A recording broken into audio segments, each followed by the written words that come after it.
Good morning, everybody. Welcome. It is 9 o'clock, well, 9:01 technically, here in Greeley, Colorado. Wow, it looks like I've got this coming literally directly out of my head. It's so excellent. It's actually a potato, of Wow. course. Are you ready to start the show, hon? Are you ready to start the Dave's Gone By? And let's make sure we're not private or anything like that. No. Yeah, well, we're public. Hey, Jorge. Yay, we already have a person. So yeah, it's Dave's Gone By with me, Dave Lefkowitz, my wife Joyce, and music that always starts just like this. Good morning, good morning, good morning. There goes the Daverhood. And there was much rejoicing. Didn't your meds kick in yet? We got David Lefkowitz here. He's a Long Island arts guy. He's got his own radio show. I want you all to really enjoy a wonderful program done by a fine artist. A glorious thing of unparalleled beauty. Dave's Gone By. Dave is one of my very favorite broadcasters, so keep on listening to Mr. Dave.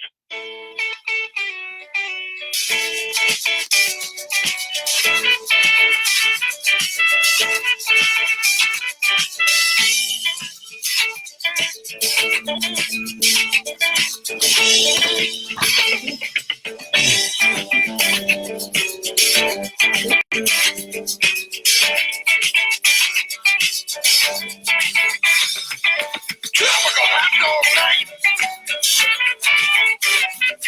Two flamingo and fruit fight.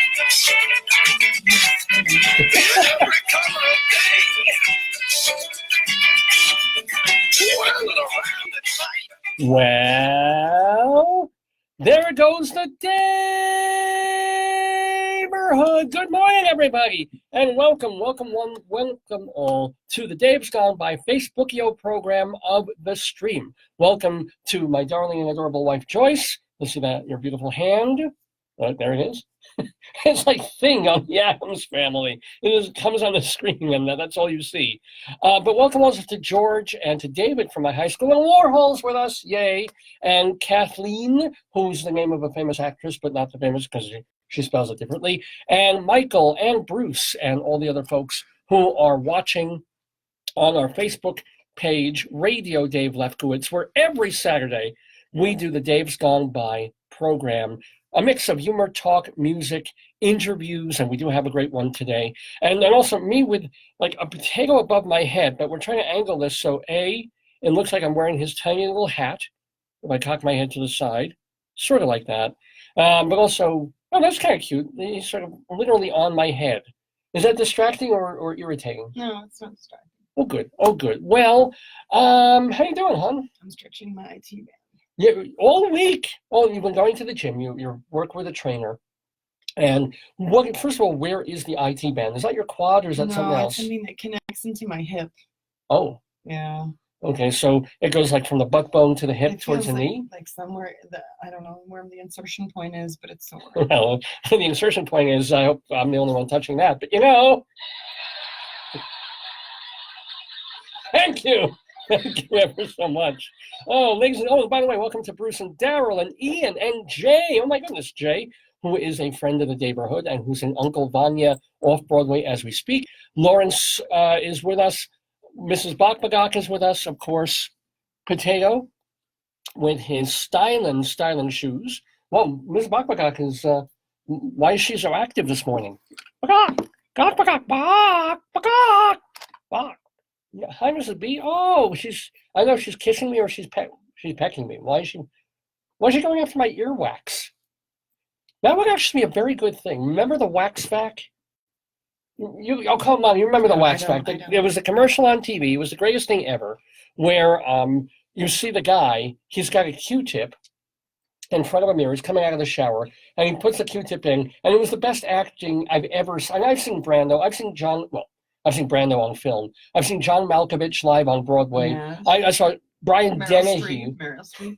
I've never seen Meryl Streep on stage, but of course I've seen her in film. I saw Brian Dennehy do Death of a Salesman, but this man standing there with a Q-tip, looking in the mirror, going, oh! He did it so perfectly. He really looked like he busted his eardrum open for this commercial. And then it was just this machine, the WaxVac, that would go inside your head and grab the bits of wax. And I'm thinking, that was about 10 years ago. I'm thinking, what an amazing, wonderful idea if they go cute with it. Like to go on Gesundheit. Gesundheit. That's two. What? Oh, just one. To go on Shark Tank, and you get like a chicken puppet, and the chicken goes into your ear, and it's like, and it pecks out the earwax that you have. Wouldn't that be marvelous? No, You wouldn't use that. I would not. Why not? It's disgusting. Well, no, you have rubber replaceable heads with a little bit of cotton on the end of the beak. Disgusting. What? So is a lot of. Is it more disgusting than a Q-tip? Yes. How is it more disgusting than a Because Q-tip? it's a chicken. Yeah. Chickens have salmonella. No, not a live chicken. It is a Even the chicken look- shaped. Even the look of a chicken has salmonella. Oh, well, maybe. So, yeah. I wonder if you touch salmon, do you get chickenella? Yes. Okay, I'm just wondering about that. Anyway, this is the kind of stuff we do on Dave's Gone By. Oh, and speaking of comedy, Stevie G just joined Oh, us. Stevie G's. And he's always doing shows across Long Island and New York and the tri-state area. He's a comedian, so go see him. And Robert from my high school. And as I said, Mrs. Bachwick, you don't like my WaxVac chicken idea. And I do not. Like for kids, now that they do weird thermometers. Instead, in the old days, they would take a thermometer, stick it up your ass, they'd wait 3 minutes, they'd pull it out, and they get a temperature. Then it was suddenly under the arm, then they under the tongue, which always made me choke. And now what do they do with kids? They put it right on the forehead, Or right? the ear. Oh, the ear. Mhm. They could do a chicken thermometer. That would be cute. Why would that be cuter than a It's chicken? not pecking out your ear goo. No, it's checking your temperature. So you would use a chicken thermometer. Yes. Okay. Because I would think that a chicken with salmonella would give me a fever, so it makes sense. So there's a logic behind it. Yes.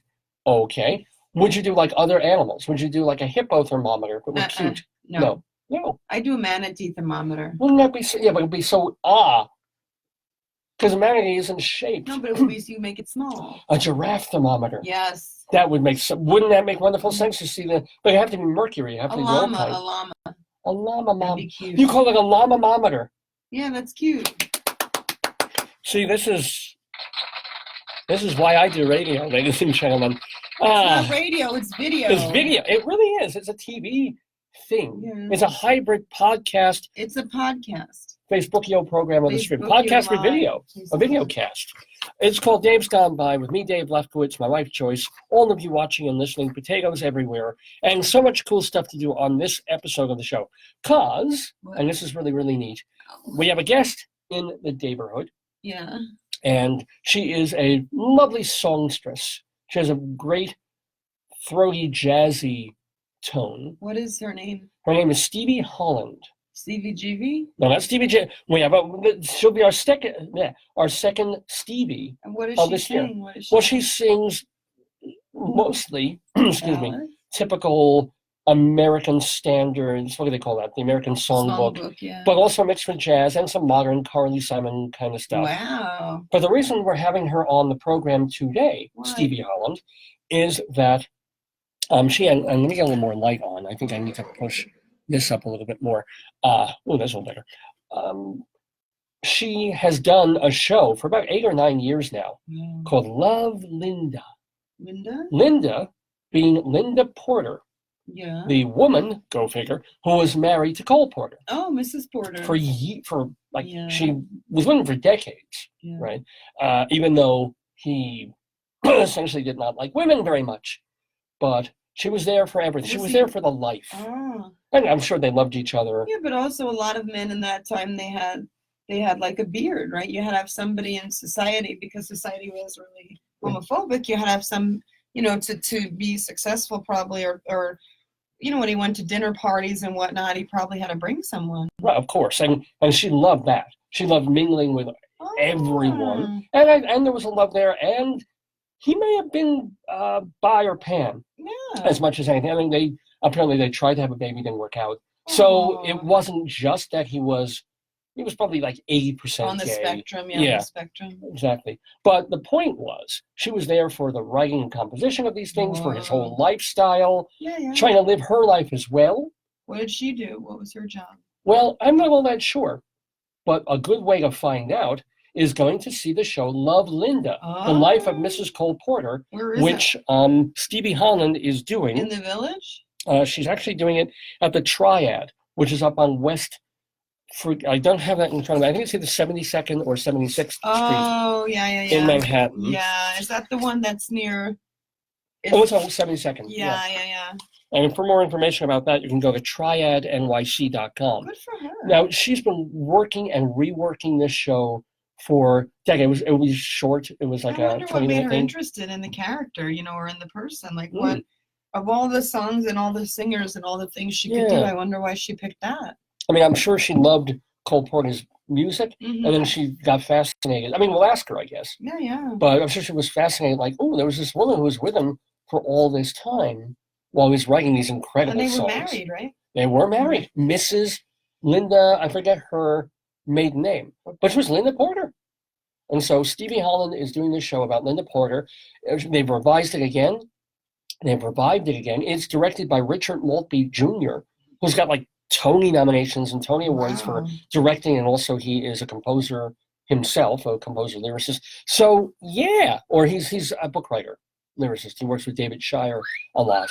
So yeah, Stevie Holland, man, she will be in the Daverhood talking to, guess who? Chipmunk. The only Rabbi Sal Solomon, ladies and gentlemen, Wow. will be talking to Stevie Holland later in the show. She So want don't more miss that. light? Yeah, we'll keep the light burning for her. I wish I could say we're going to play a lot of her music, and the Cole Porter music that she does. Unfortunately, this doesn't even show up. Look at that. You can't see it glowing. There we go. Look at that. Not really. It must be kind of, you see that, folks? Ooh, Halloween. Nah, didn't really work. So, because we're on Facebook, because we have issues with copyright playing music, we can play just a little bit of her stuff. But of course, we'll direct you to go to, I think she has half a dozen albums out, including a brand new soundtrack, original cast recording of the songs from Love Linda, which she'll be singing. They're arranged by her husband and a theater music person in his own right, Gary William Friedman. Oh, wow. So, yeah. Good for her. Good for us for having her on the That's show. interesting. Yeah. Plus, on the program, we go inside Broadway for news of the Rialto. We'll have a Colorado Limerick of the Damned. We'll do Greeley Crimes and Old Times, of course.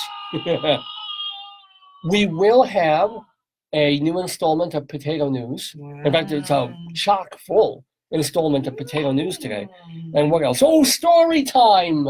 I have found a new story to tell. What is it? Now, over the past couple of months, first, of course, we did A Cow for Hansel. Yeah, that was very moving. That we all love, where Hansel finally, after much suffering. I think that was Friendy's favorite. Oh, yeah, they loved A Cow for Hansel.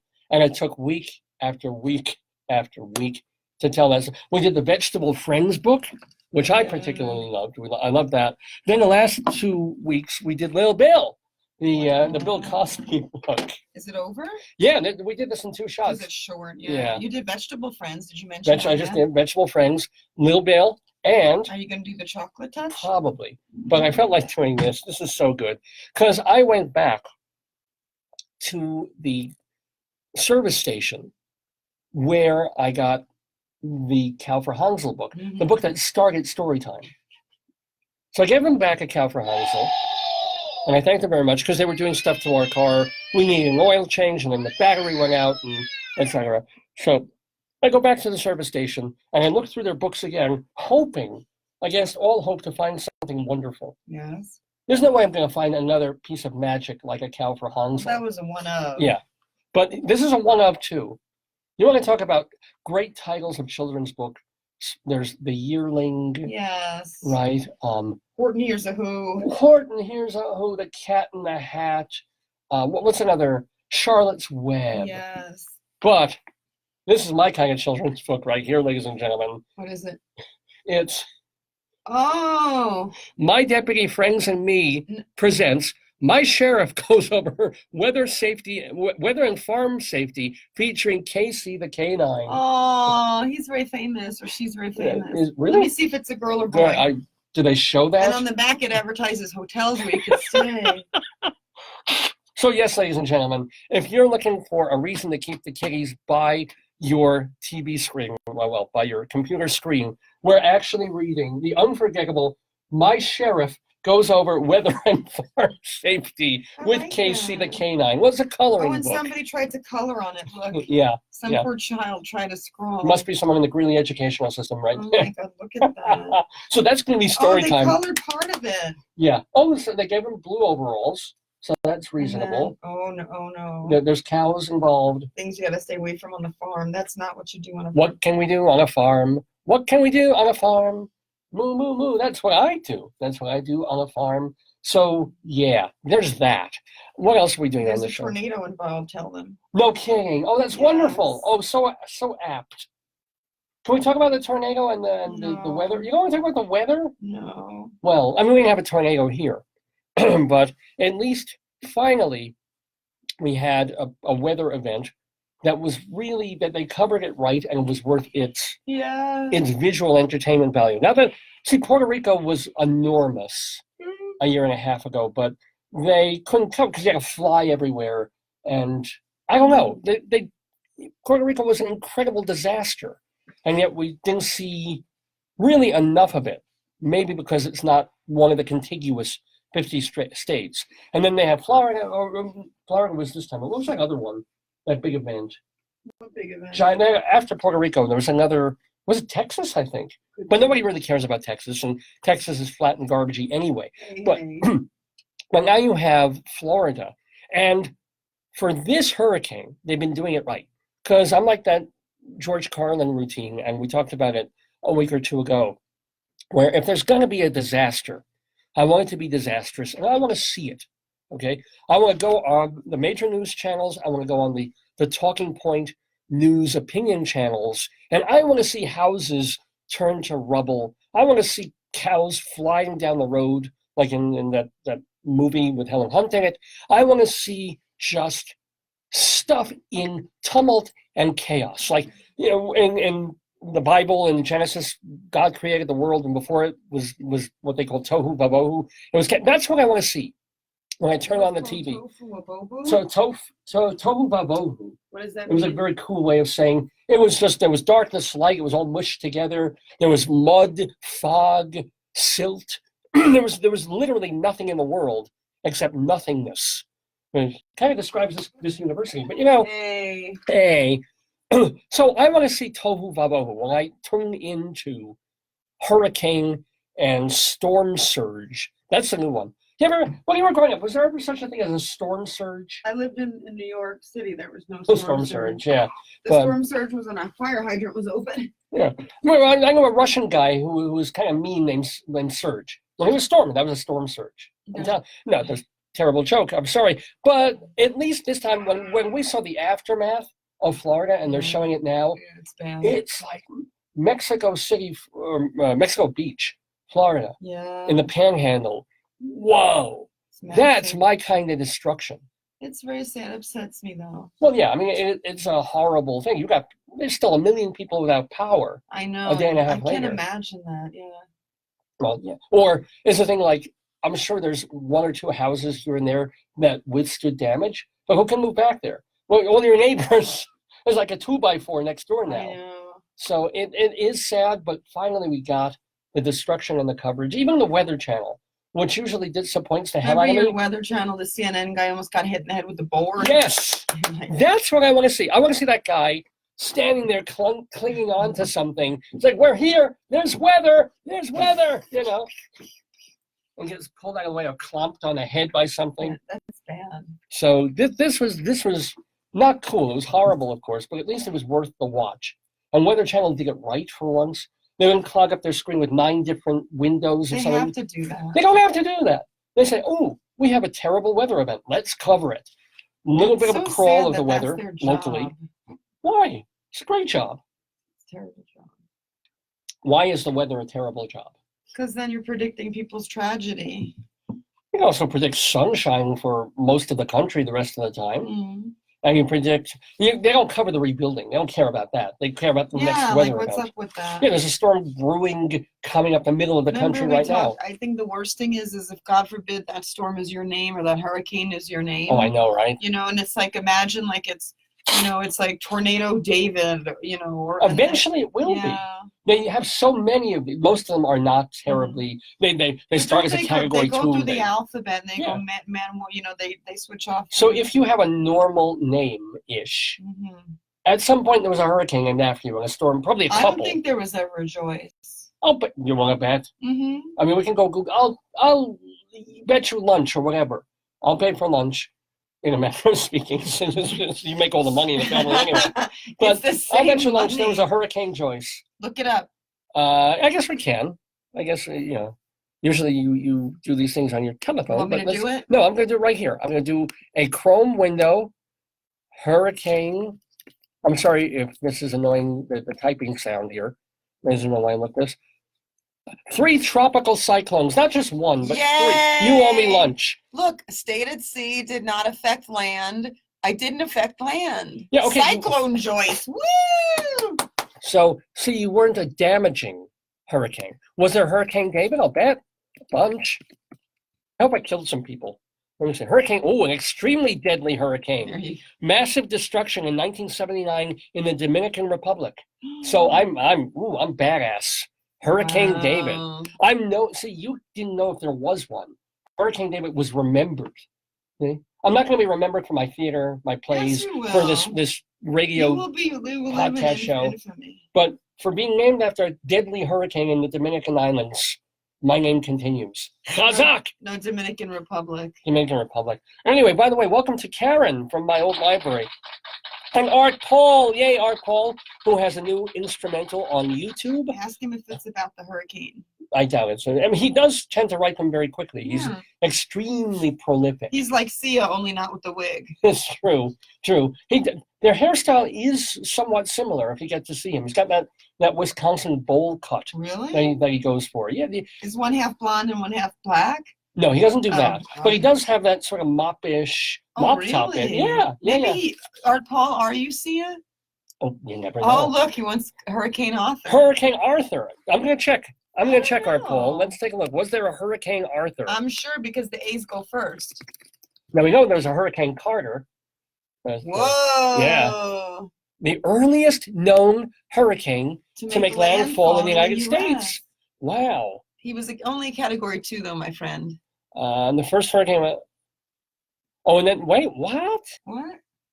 Oh no, it was the first hurricane to ever hit North Carolina.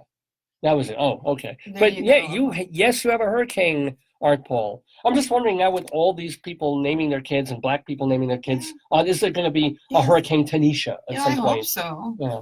But like you said, eventually they're going to run out of names because if we do. No, they won't because they've used Joyce 3 times. I don't like that they name them though. I find that a bad practice because I think they should just call them like numbers, maybe. Yeah, numbers or something because it's too loaded, I guess. I mean, if it's you don't want I don't want a cyclone or hurricane named after me. Well, I mean, just imagine. I mean, they'll name boats and ships after people, right?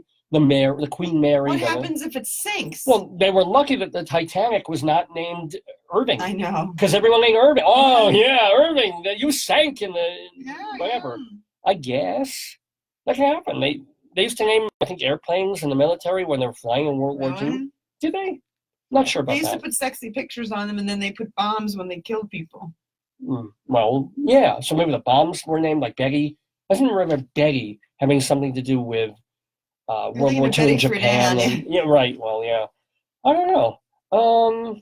Not sure about that. So what else can we talk about? Hurricane. I can prove that I'm a moron, ladies and gentlemen. What? So we go shopping earlier in the week, and we go to Sprouts, which is one of my favorite places to shop. This should be Fire Bad. Wait. I gotta find it. I can't see it. No, that's not the one I want. That's not the one. I don't see it. It's the little man. Oh, welcome to Washim. Yeah. Oh, save that sound. I am doing fine, Washim. I hope you're doing fine too. Okay. So we go to Sprouts because I like to get my chocolates there, and we look for our other more natural-ish My foods nutritional yeast. All the vegetarians, hey, nutritional yeast, good for vitamin D and B. Shout out to vegetarians there. Yeah. And I'm like, well, do I need a roast chicken? Because that's, I mean, it's a great deal. You go to the supermarket for $6 or $7, you get a roast chicken. That's like 5 meals, sometimes 6 meals for me. And this for about Sprouts one $6. had different flavors. They had herb, they and had regular, and barbecue. barbecue. That's the one you got. So I'm thinking, do I really? Is it good? Is it good? I haven't tried it yet. Oh. I've been finishing the old chicken and eating other things. But I wanted to say, okay, we're here. I'll grab a chicken. It was hot and fresh. And I see the sign, caution hot. Because you reach into this place where the chickens are. And then you'll grab a chicken and you take it. It's in a little canister. And I'm thinking, one of the things I do being Jewish is I try and lift the chickens to get the heaviest ones, right? Because I want to get the most chicken for my buck. So I pick them up, I check, I pick them up, I check. And I have to reach in deeper into this place, which has a heating lamp, a heating coil, and a sign that says caution hot. What do? I reach in, like, let me grab that chicken. My hand goes up, and look at the burn. Oh, ladies and gentlemen, I was burned, my friends. Oh. It didn't hurt that much. The burn wasn't bad. What did you do that made it worse? Yeah, this is what makes me a double moron. So I reach into a place that says caution hot and hit my hand on a metal implement that was quite hot. I get a 1st-degree burn. I pull my hand out. I say the F word in the middle of Sprouts, because that's what you do when you burn yourself. It's not like you. And then later on that day, so it's not a bad burn. As a matter of fact, I barely even thinking about it. Good. It's not hurting when it's healing. Good. When I'm working, I'm at home, I'm grading, I'm looking at things, I'm dealing with stuff, not thinking about it. I'm like, oh, my hand itches. Without even looking, I start scratching at my hand. Mm-hmm. Not realizing that basically the itching is my burn starting to heal. So, of course, I start scratching at my hand, and I'm like, oh, no. And I scratch open the healing burn on my hand. I told you I was a moron, folks. So now my wife's got to put like Neosporin and what's it, caliceptin on it. I had a huge Band-Aid on it yesterday. Looked much worse than it really was or still is. But now I still have a Band-Aid on my idiot burn, I'll call it. I should call my burns names. Yes. I could call it Monty Burns. How about you call it David Burns? David Burns, okay. Pick a new name. Yeah, how about Monty? Monty You got to Burns. start with A. Oh, okay. Ansel? Ansel. Abraham, the first one, the father Yes. of our Burns. Abraham Burns. Abraham Burns. He's right here. So, push him. My wife is kissing my boo-boo. Thank you, babe. Anything else happened this week? I know it wasn't a bad weekend, yet it felt rather miserable. Maybe it was the weather. I think we had, so in Colorado, it's normally beautiful and sunny, but we had 3 days of like darkness and then cold. We had snow. We drove to Loveland and we had snow. Yeah, flurry. I mean, not heavy, but we had flurries. Yeah, in the middle of October. And we could get some stuff tomorrow. You went out to eat. You had lobster pasta, and then you went and got onion rings for dessert. I know. It's the kind of weather that makes you want to eat. So I go to this place, a place called Origins in Loveland, which has never disappointed me food-wise. I kind of, at this point, I wish the portions were a little bigger. Because I get a pasta for lunch. We should have got like you could have had some of my salad or had an appetizer. I could have something. Look, but I'm eating it, and it's really good. But, it's kind of over before I even noticed. Yeah.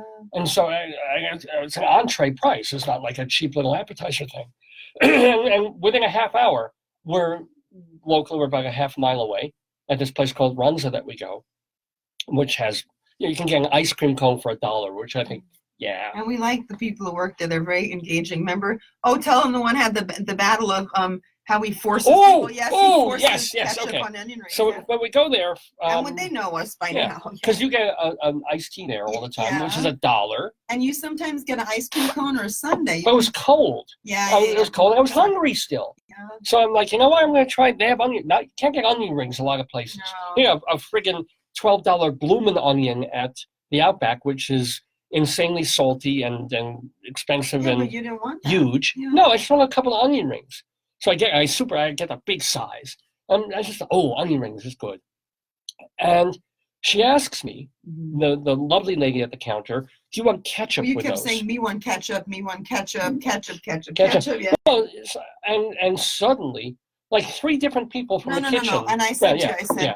you said, oh, I'll take 1 or 2. I said, don't lie, you want 3. You said, no, I want 5.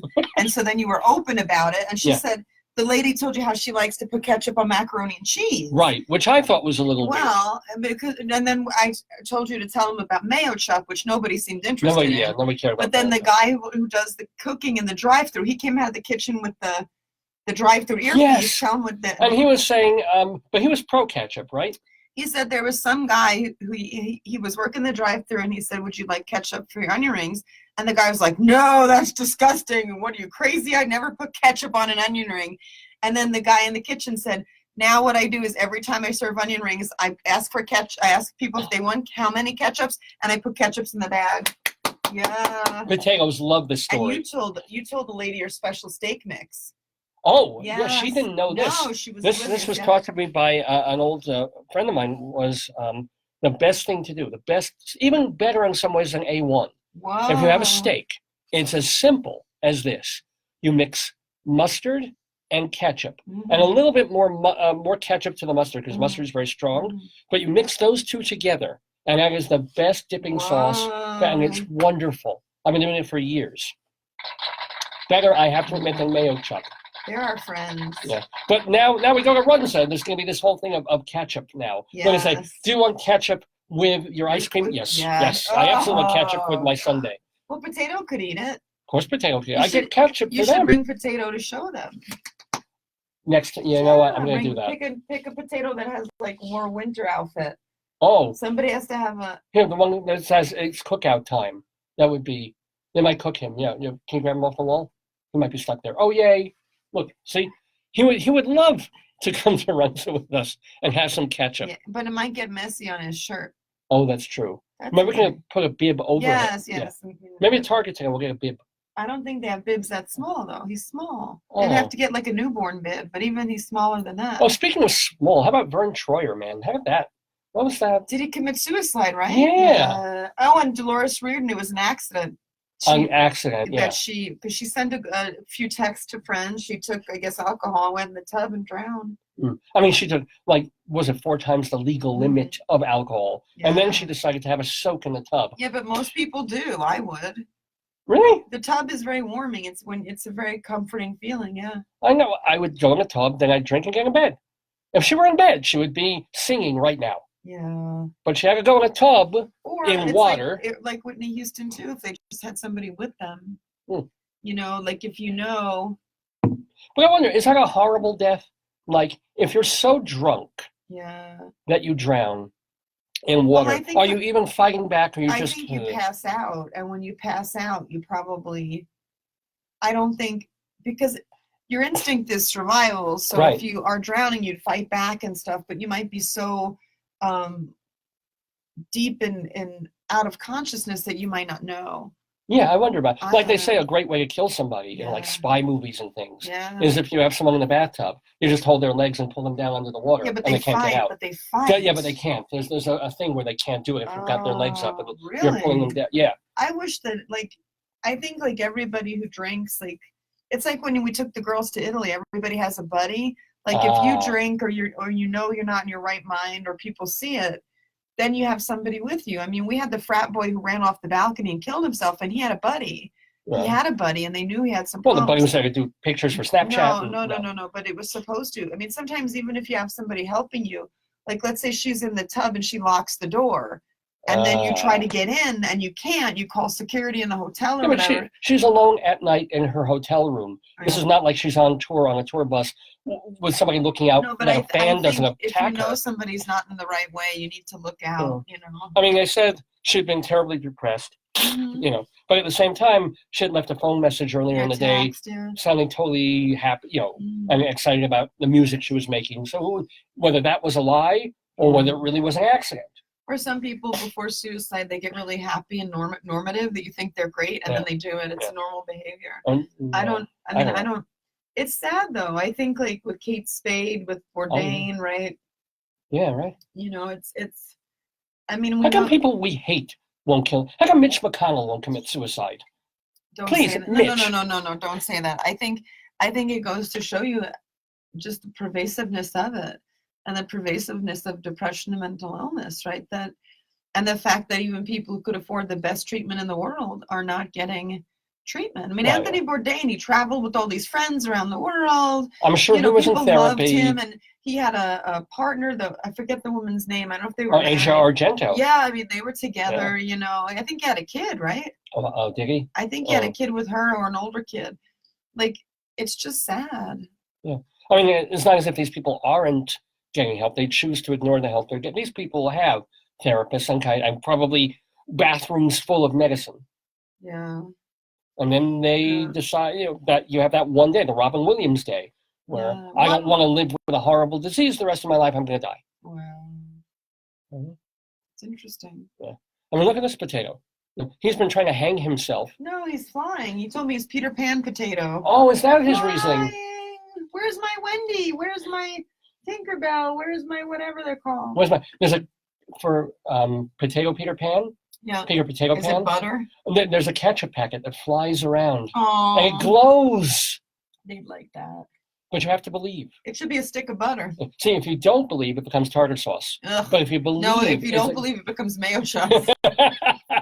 Yee. Hey, I believe it's... Oh, my God. It's 9:37 already in the Daverhood. It's Saturday morning. I didn't even say this. It's October 13th, 2018. Wow. We're calling our 670th episode of the program Stevie's Wonder. Get it? That's cute. I like that. Stevie's Wonder for our guest, Stevie Holland, coming up in the She show. has a very interesting take. I would like to see what her other works are because that's a very interesting take on it. Oh, on Mrs. It's Cole. like Yeah. what the Greeley Senior Retire program, Yeah.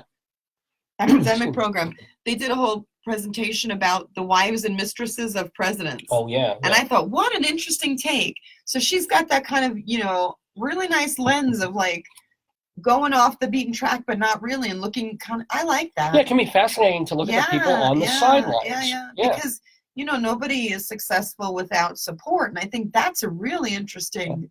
There was probably in the Ford's Theater in 1867, Yes. there's probably somebody in the theater sitting to Lincoln's left.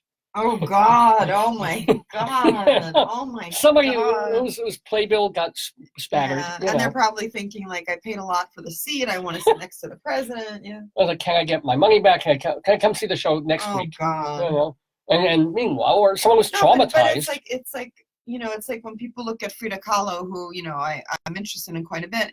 Sometimes they look at her. Sometimes they look at Diego Rivera. Sometimes they look at, both of them together. I think lives are complicated. Oh, hell so that yeah. intertwining, I think, is really interesting. Oh, yeah, totally. Yeah, really interesting. So she's looking at Linda Porter in Love, Linda, the life of Linda Porter. She's doing it at the Triad Theater in, when is that happening? That is happening October 17th. So starting this week through November 10th at the Triad in New York. So Rabbi Sal Solomon will be talking to Stevie Holland a bit later in the program.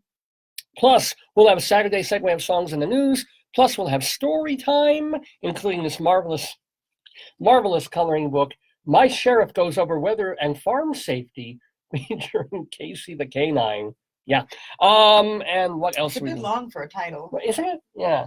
It could have been just horrible farm accidents to avoid if you're a child. It should have been like, don't do this when weather hits the farm. Yes. Things not to do when weather hits your farm. Yeah. I ain't going to do bad things on Maggie's farm no more. That's what you do on a farm. That's what you do on a farm, yeah. Or what you don't do. Wow. Yeah. We'll also have, what else are we doing? Oh, Colorado Limerick of the Damned. Every week we do a short poem, a little limerick, about some town in Colorado. And today, it's going to be Castle Rock. Ooh, Castle Rock is pretty. But it's not. I mean, it's beautiful. I mean, people think it's the Castle Rock from the movies and Rob Reiner and everything. No, totally different place. Yeah. So there's that. It's got the orb. The rock. Yes. Yes. Yeah. Oh, boy. So we're going to have an orgasm later. Oh! Thank you ever so much. What else we're going to do? We're going to have potato news in a little bit. Oh, good. But before we do all of that, I think it's time we get to a bit of a segment that we always like to do here on Dave's Gone By. It's based on an article, or a couple of articles, in this newspaper, my friends, the Greeley Tribune. We take the best of it, we make fun of it, and we do Greeley crimes in old times.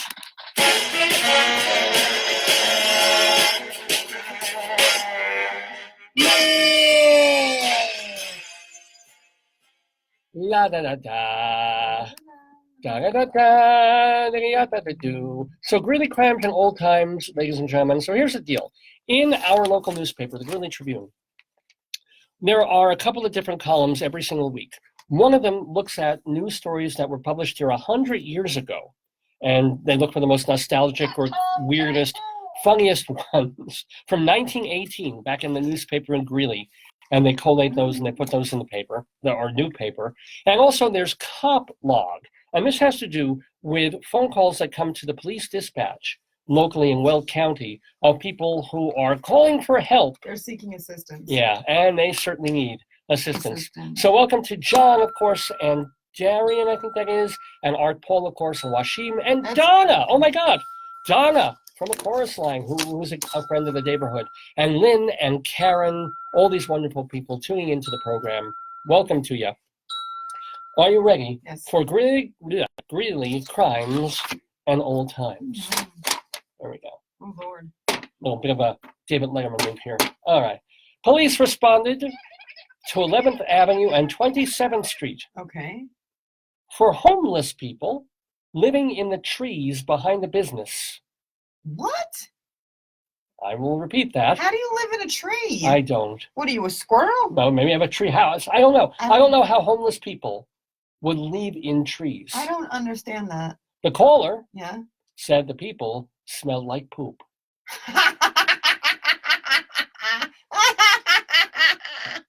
That could have been a hobo alert. It occurs to me, but yeah. I think that was a hallucination alert. Oh, that was that's, I don't people know. living in trees smelling like poop sounds like a far stretch. Yeah. Or an avant-garde movie. Yeah. Could be that. Police also responded to A Street for a report of a woman walking in the middle of the street and chewing on a shoe. How do you chew on a shoe? I don't know. Maybe she likes soul food. Maybe. Sometimes I think maybe the I don't know. Isn't that chicken fried steak? Doesn't that taste like shoe? It can be if a steak is really leathery. Yeah. I don't know. Maybe Saucony tastes better than Nike. I don't know. That's funny. Honestly, it could. Yuck. Ugh, I'm getting nauseous. Go move Really? forward. Okay. That's disgusting. Yeah. Poor thing. Okay. Well, what does a shoe have in common with a cow sandwich?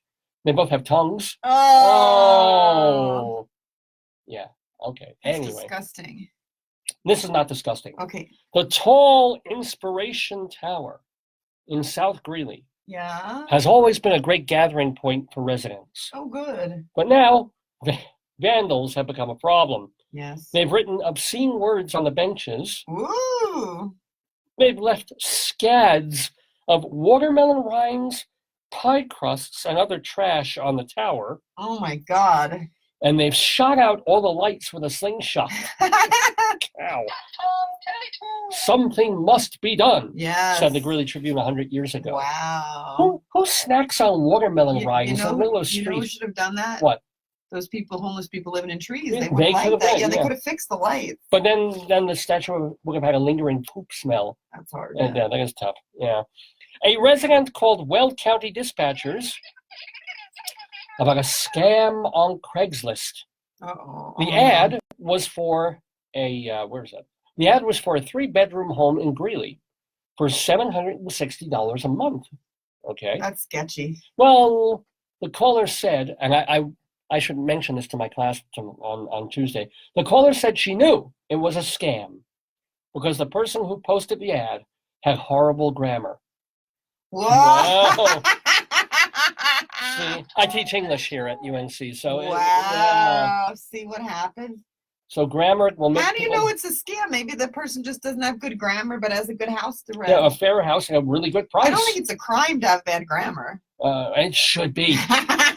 Oh, ask any of my co-adjunct professors. It absolutely should be a crime to have poor grammar.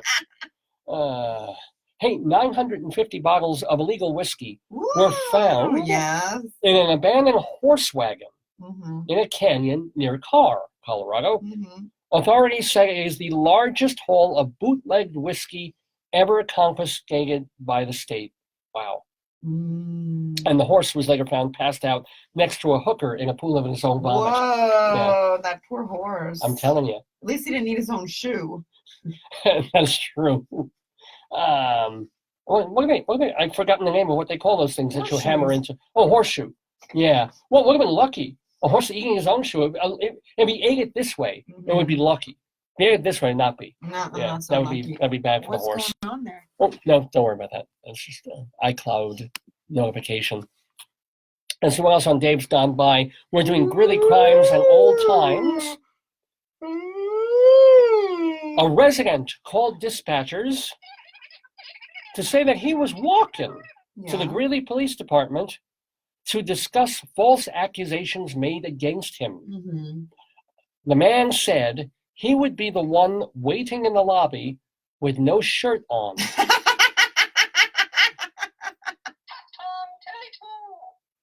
I used to have a yeehaw. I don't know. Yeehaw! Dispatchers recommended that the man put on a shirt before talking to police. Yes. Yes. Yeah. I mean, okay. You're allowed. It's not that hot. I mean, Yeah, it's legal. And by the way, this is October. This is not that's a trouble. These are very recent Yeah. things here. Maybe a coat.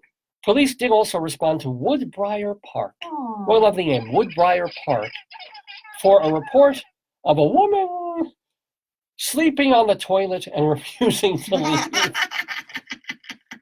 What's wrong with that?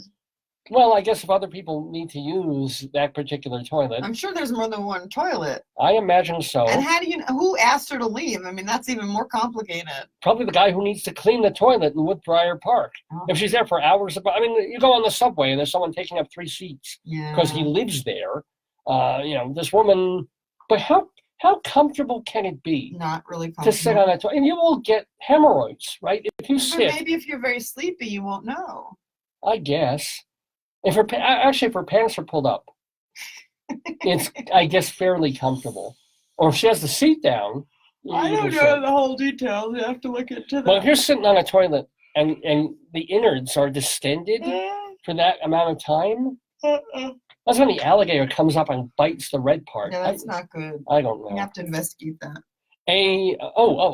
This is this is quite important here, Yeah, I gotta stand up because I'm in whole. and you're gonna like this too. Okay. The Food Administration Yeah. announced that it is not patriotic to make white bread Why not? in order to save flour for the soldiers overseas. Ah, They suggest that every loaf of bread contain at least 1 cup of barley flour, cornmeal, rice flour, peanut flour, or some ooh, other non-wheat flour. I like that. This is the only time in American history when being white was a minus. So, yeah. But you would like that. Mhm. How come they don't make breads with more cool stuff? Wouldn't you like peanut bread? If you weren't allergic, obviously. No. Peanut flour bread wouldn't be No. cool? I'm eating this thing they had from our local supermarket, the King Super, where it's like a dessert bread. I'm trying to get into it. I just can't. It's bourbon vanilla flavored bread. And it should be good. I love Toast it. Did vanilla. you toast it? I toasted it this morning. Mm-mm. Mm, No. Put I- chocolate on it. I got toasted. Did you eat the muffin? Yeah, the muffin was good. That was yesterday. Good, okay. Somebody made a homemade muffin at UNC. That was very nice. I like that. But this bourbon vanilla bread is a nice idea. I put jam on it. That helped. I gotta move a little bit. Maybe put Nutella or something like that on there. Well, no, if we had Nutella, I gotta sit on the floor for my hip. I put that on the bourbon vanilla bread. Bourbon vanilla has kind of a kick Can you to it. move to the left? Yeah, hold on one second. I gotta To the move left, to this. the I gotta left. Okay. slide I'm trying to get here. this you don't over. There we shoot go. it down. Oh, look at that. That's even It's nicer. 9:50, honey. I know. And welcome, by the way, to Steve and Karen and Lynn and Donna and Washim and Art Paul and Solomon. Ooh, that's a new one. Welcome, Solomon, as Where? well. He gave us a thumbs up at some point, Oh. so I appreciate that. We're doing Really Crimes and Old Times live here on this Saturday, October 13th, 2018. Let's see. Let's have another Let's have another old-timey thing. A Weld County farming family.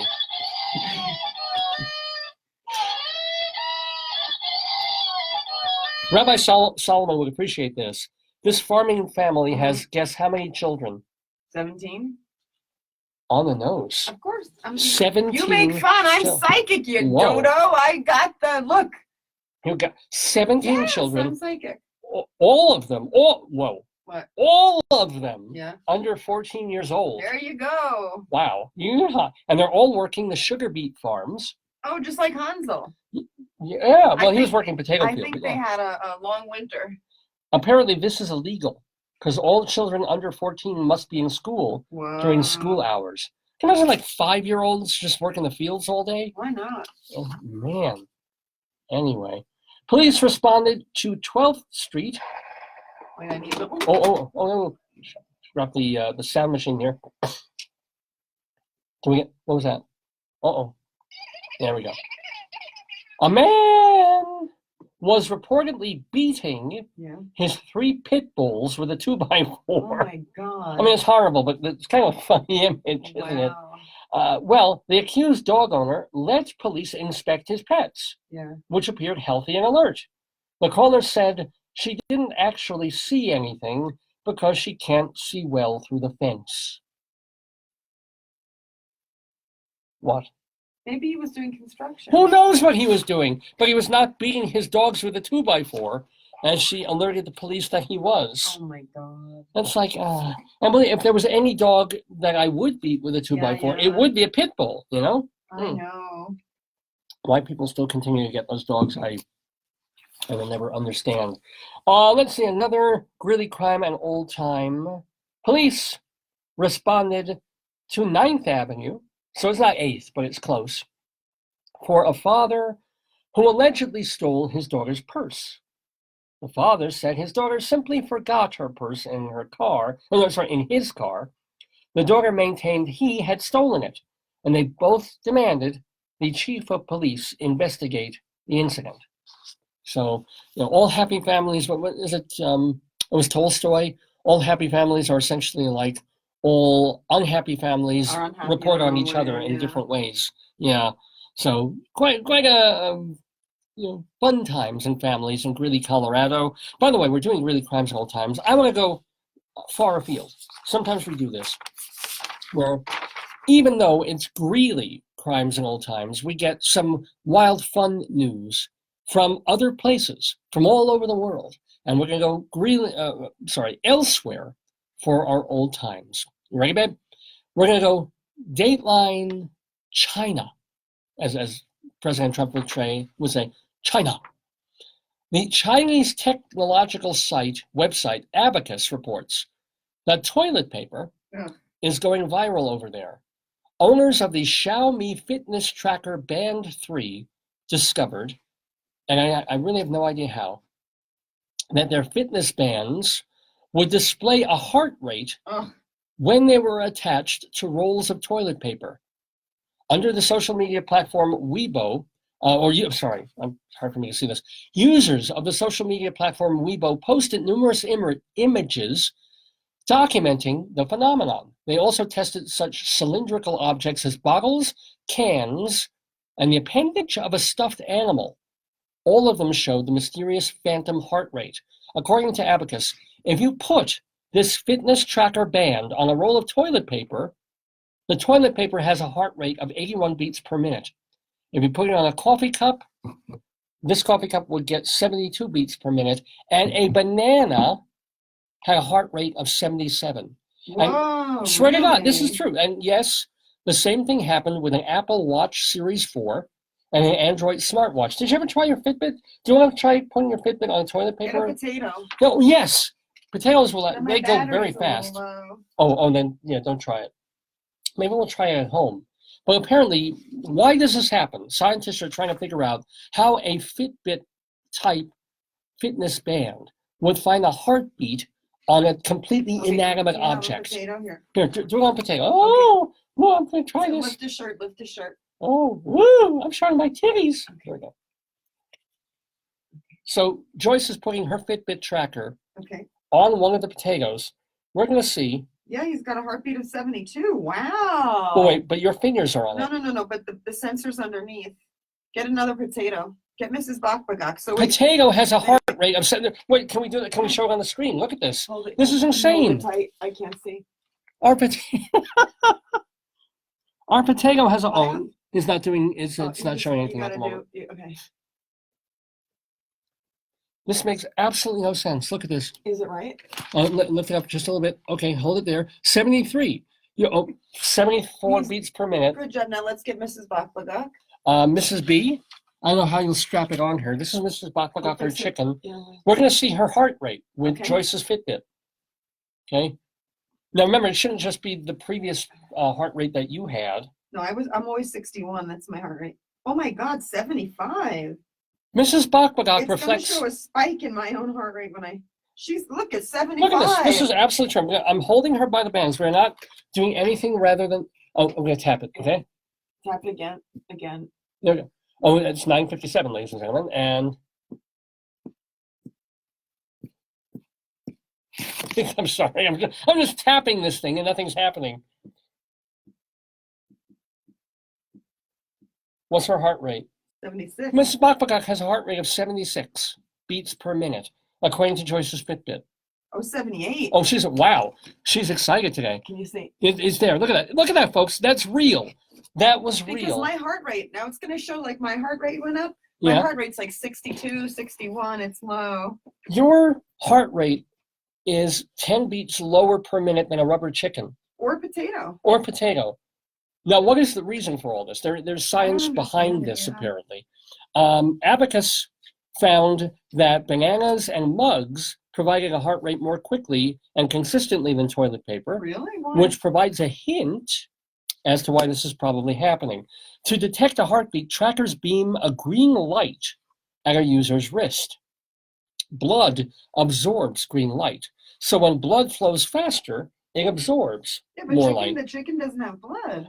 Well, it's a relatively simple way to detect how fast a user's heart is beating. So Gizmodo, the tech website, asked all the tracker makers for comment. They haven't commented yet, but here's the deal.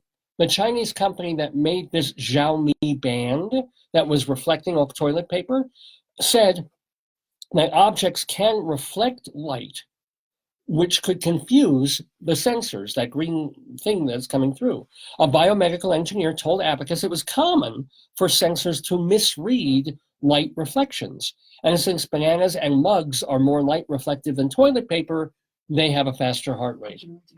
So Mrs. Bakbagak, she obviously reflects quite a bit of light. I wonder how much, like our sound thing, this probably has try a it here? 90 beats per minute. All you got to do, David, is when you hit it, Yeah. you got to keep hitting it until it gets the thing. Let's see if our sound machine, our bright white sound machine, which isn't really in the light, but let's see if this is reflecting things and has a Fitbit thing. Well, that's the, okay, we'll tap it. Here we go. 80. Look at that. Our soundbite machine, and it gets a heart reading from our Fitbit tracker. And this is an actual real, not a knockoff. This is an actual Fitbit made by the Fitbitty people. By the way, it's a little bitty moment just before 10 o'clock Mountain Time, noon Eastern Time. We're here in the Daverhood in lovely Greeley, Colorado, doing the Dave's Gone By Facebookio program of the stream with me, Dave Lefkowitz, my darling and adorable wife, Joyce, who just will be back in a moment. Let's see, we've got an amazing show for you. We're calling it Stevie's Wonder. It's our 670th episode, and it features the songstress Stevie Holland, who is known for jazzy renditions of the American classic songbook and a little bit more contemporary stuff, as well as the theater show that she is doing, that she's been working on and doing in various guises for years. It's called Love, Linda, The Life of Mrs. Cole Porter. She's going to be doing it at the Triad in New York on West 72nd Street between October 17th and November 11th, I think that is. November 10th, excuse me, at the Triad. And she will be talking to Rabbi Sal Solomon later in the program, all about Cole Porter's wife, all about her life, Stevie Holland's life in music, about being married to also a theatrical composer and music person. So it's going to be a great, fun interview with Stevie Holland and Rabbi Saul Solomon coming up on Dave's Gone By. What else do we have? We'll have story time with the delightful book, My Sheriff Goes Over Weather and Farm Safety, featuring Casey the Canine. Can't wait to get into that book. We'll have Inside Broadway. We'll have Potato News. We will have a Saturday segue of songs in the news. We have a Colorado Limerick of the damned, ladies and gentlemen. I think I'm going to keep I think I'm going to keep Dave's Big Dictionary in abeyance this week. I'm going to take a break from that one. But we've got so much fun stuff to do for the next 2 hours or so. So thank you so much for joining us. I want to also thank our great friends at Hewlett Minuteman Press, the copy kings of Broadway in Hewlett, Long Island, for, well, gosh, since 1977, I believe it is. Minuteman has been doing fine quality work of printing, copying, binding, silk screening, making holiday cards, business cards, wedding invitations, and they're still doing it. This is kind of, as you can see, I've had this sheet for a couple of years, but it's really cool. We're going to do, let's see, Stevie Holland is our guest on the Daverhood today. We're going to do H for Holland. So let's see all the things that Hewlett Minuteman Press does with the letter H. They do half tones. I guess that's a printing thing. Hebrew New Year cards. Okay, you missed that by a couple of weeks, but you could still send them out if you please. Something that I can't read. High-speed duplicate. Oh, high-speed duplicating. Of course, they're a copy place. It's a big thing they do. Historic newspapers. They do hole punching, holiday cards and invitations, and hot stamping. Woohoo, lambada. Anyway, it's Hewlett Minuteman Press. They're still right in the heart of Hewlett, Long Island, about about 2.5 blocks from the Long Island Railroad Station in Hewlett. They're across the street from the giant Petco that they just built there. So they're really convenient. They do quality work. What has the highest heart rate? And you get 10% off any job, big or small, if you tell them Dave sent you. Give me your hand. Joyce is going to test my Fitbit. No, So can do it on this. Does it have to be the left? Yeah. Yeah. 516-569-5577. Area code 516-569-5577. Hewlett Minuteman. Ow, you're pinching my little skin. It's hurting. You're giving me a hurt, and you're pinching in the bag and the glavin. Let's see, how's my heart rate? 80. 80. Click it. Is that low or high? Is it good? High. 80 is too high. It's high? Well, I'm excited. I'm talking about Hewlett Minuteman, and you're pinching my skin. It makes a hurty. Ouch. 80. Ooh. Cool. All right. It looks handsome on you. You look very Wow. styling.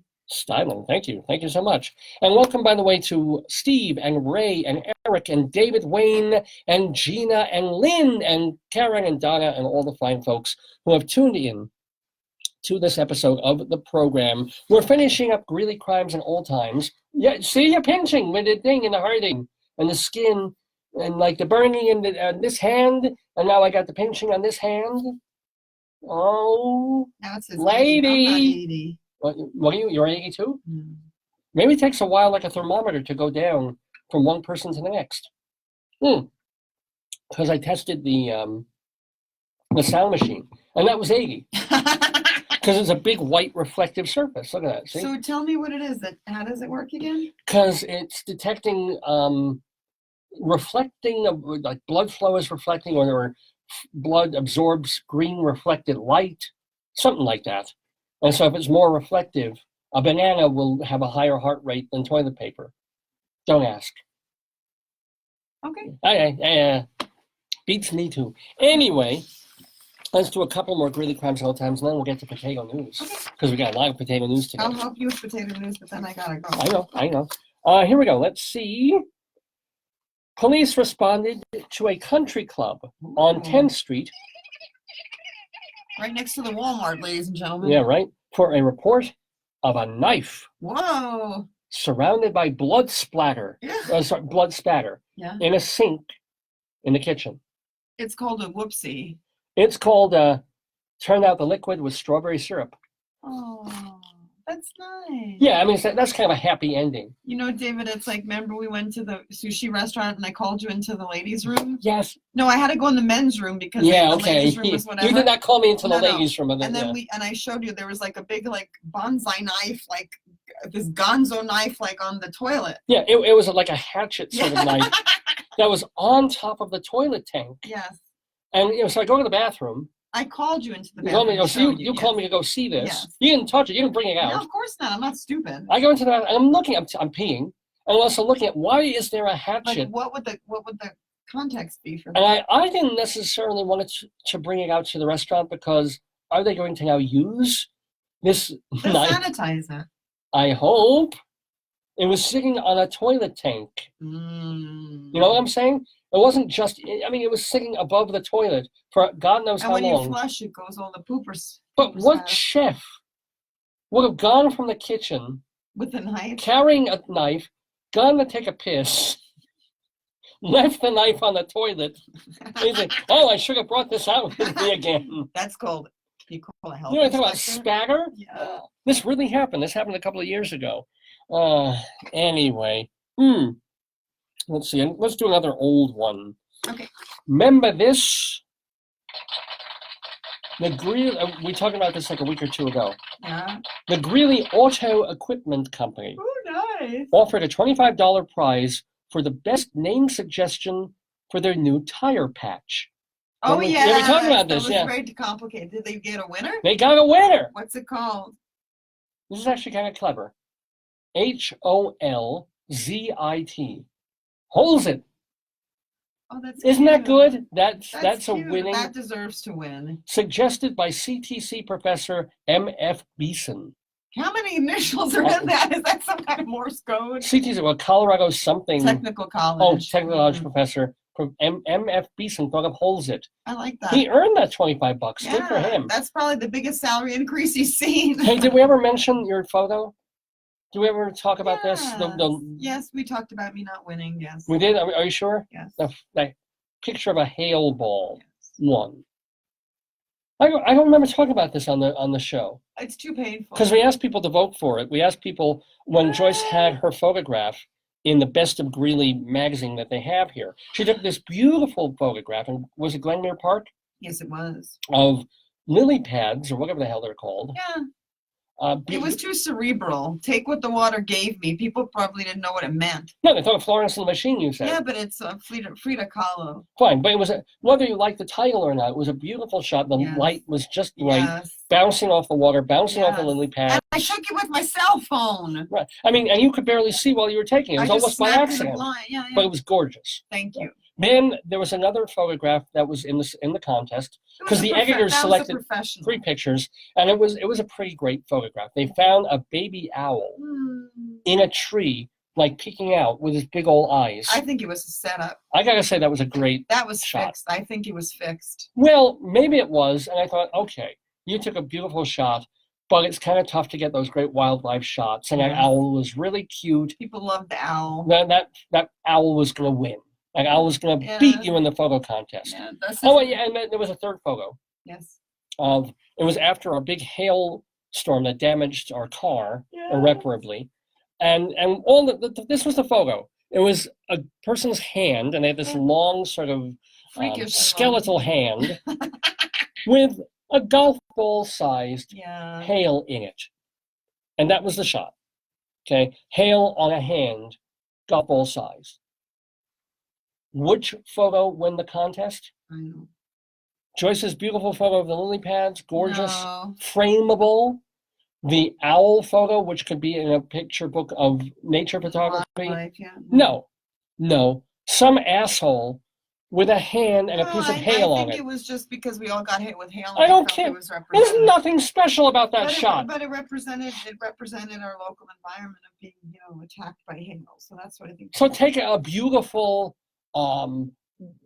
wonder-worthy picture of the hail That's not on what tree. happened. That's not, and it probably was a fix. I'm sure it was somebody's cousin, I- brother, sister. And then friend. big family, please vote for me. Yeah. Unbelievable. I mean, I would have understood if the owl had won. I Of would have course, understood. you're always putting me second, so Mm. you're used to that. No, you had a gorgeous shot. You did. But the fucking hail. I mean, I have to imagine that the two canceled each other out somehow. Yeah, that's it. People were deciding whether to vote for you or the owl, and then somehow all the hail people. I don't know. Makes me sad. We lost. That was $100. I think it's because, like, Greeley Crimes in Old Times, my last name is German, and they still don't trust the Germans. That could be it That's what I too. think. Maybe. Yeah. All right, let's do one more crime or. Do you want this crime or an old time? I'll let you choose. Oh, you pick a good one. This is kind of fun.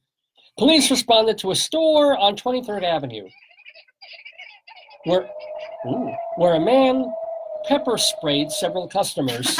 Oh, God. Yeah, they were able to fight the effects of the spray long enough to catch the guy and pin him to the ground until police arrived. What happened? Why you just sprayed They people? just went and did it. Oh, where's the store? 23rd Avenue. So we have to go up like Like Walgreens? maybe, because it's not even as far down as when we go to like Taiwan or something. It's not even that far down. That's weird. I just think it'd be cool if you walked into a supermarket. You know, you go to the supermarket and there's people testing out. They give you a free Yes. piece of cheese on a Or cracker. you get a rib. Or a spare rib something, or if you go in those horrible department stores and they want to spray you back in the day Yes, with yeah. perfume. Imagine if they, this is brand new pepper spray. And you come walking into the department store and they just come at you like, that works, doesn't it? Wow. That's a job I would do. Pepper spraying people in a department store. I think your insurance would go up. Probably would. See Yeah. if my pulse is back to normal.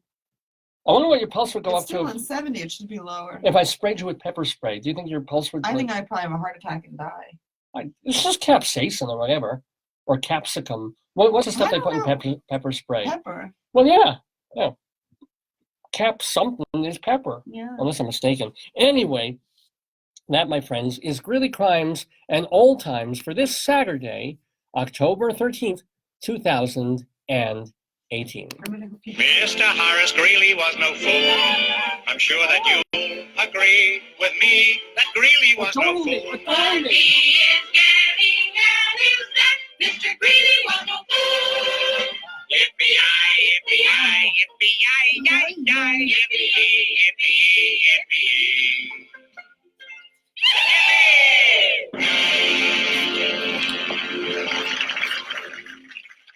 Oh, ladies and gentlemen, yes, indeed, the excitement is mounting because.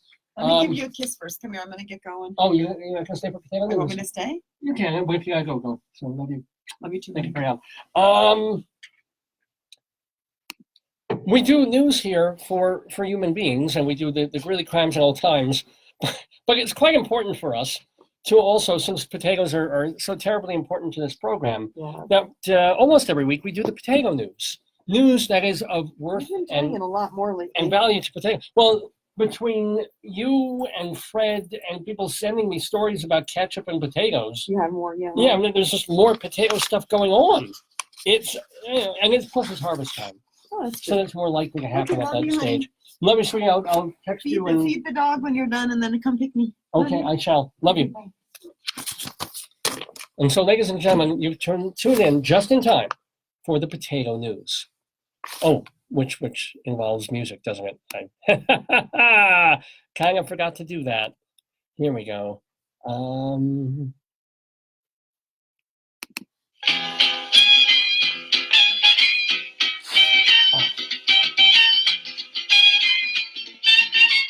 You say potato, I say potato. Let's call the whole thing potato news.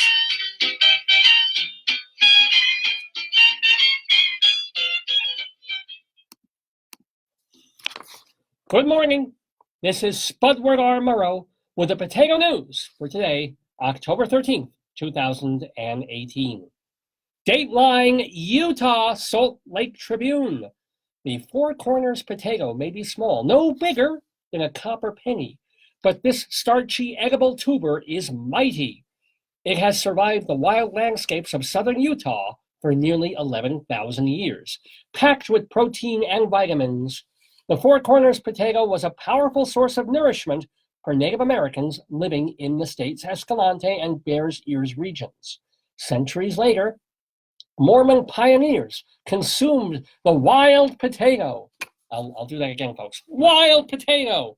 And even later, some of their descendants survived on it during the Great Depression. Last week, this amazing tater moved into the 21st century as modern Utah diners at the Natural History Museum were sampling for the very first time this piece of ancient history. It is part of the second annual Indigenous Dinner, with proceeds going towards traditional food programs. After rediscovering these tubers in small isolated areas, researchers collected samples, brought them to greenhouses, and propagated them in 3-gallon pots. Last week, they harvested about 8 pounds of potatoes that were used for Monday's dinner. These tubers are incredibly resilient and have gone through a lot in their long history, explained Bruce Pavlik, Director of Conservation. It's awe-inspiring. That's why people like the story. It's the potato species that persists. Power to the tater. Pavlik says that while the Four Corners potato tastes similar to the tubers found today, it has a different starch chemistry. Unlike the white potato, they don't fall apart when you cook them, he said. You can cook them for 2 or 3 hours and they retain their integrity. Behavior one might expect from an ancient superfood. All hail. Dateline, Cambridge, England. Business Times reports that a McDonald's customer in Cambridge was shocked to find maggots crawling inside a ketchup dispenser there. Bella Ritchie filmed the horrifying sight and shared it on social media. Never going near the ketchup in McDonald's again, she wrote on Twitter. I told a member of the staff who literally ignored me and kept on serving. It's so grim. That said, a McDonald's representative told the newspaper the company was, quote, extremely sorry for this, and the company policy was to check dispensers for cleanliness daily. Well, I'm sorry, Potato is very upset about this because, of course, ketchup must be kept pristine. In news of other species, Dateline, Tennessee. An East Tennessee woman accidentally found herself in the record books after growing the largest sweet potato on record. Cindy Briar Rose unearthed a 13.5-pound sweet potato last Wednesday. She had it growing in a wheelbarrow. Briar Rose says in June, there was some leftover sweet potato on her kitchen counter, which had been growing eaves, or what they call shoots. So she decided to cut them up, place them in water, and later plant them in a wheelbarrow outside. After picking some regular-sized sweet potatoes last week, Briar Rose was surprised to dig in and find the beast. She took it to the grocery store to have it weighed. Then she passed on the photos and information to the Great Pumpkin Commonwealth. I will repeat that. She passed the information on to the Great Pumpkin Commonwealth, which is recognized by the Guinness World Records organization. Briar Rose says there is no other record for a sweet potato in the state, so she is now the current state record holder. If you want to beat her record, be careful.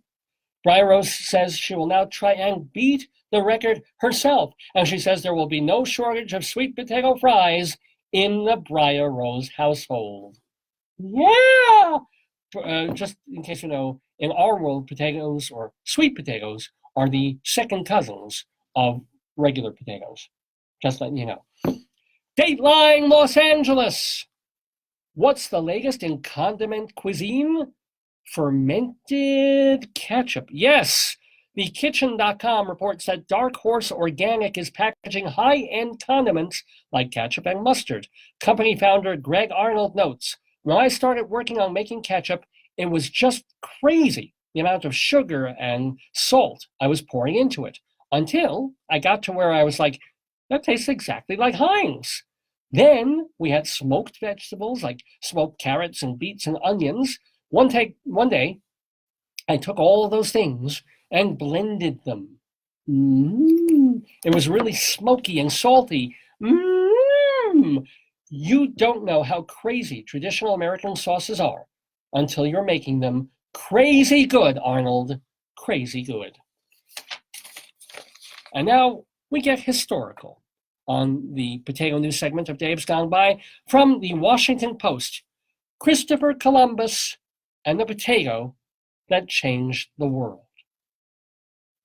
It was a small round object sent around the planet, and it changed the course of human history. Call it Sputnik, it was a potato. On Columbus Day, we commemorate the global changes, discoveries, and destructions alike that unfolded after Christopher Columbus linked the New World and the Old. But some scholars take a more granular view of what Columbus wrought. They look at the very seeds, seedlings, and tubers that crisscrossed the oceans in what they call the Columbian Exchange. The potatoes, tomatoes, corn, peppers, and cassava native to the Americas did more than enliven the cooking of Europe, Asia, and Africa. They transformed those cultures, spawning new economic systems that then took root back in the New World as well. Okay, it took root, little play on words there. The potato alone gets credit for population booms. Boom, boom, boom. In Northern Europe, that paved the way for urbanization and, in turn, fueled the Industrial Revolution. Other examples, tobacco was used as currency, and American foods like peppers that became the paprika of Hungary and Indian curries. Before Columbus landed on Hispaniola, the European diet was bland. Turnips and, barely edible, barely tasteful vegetables.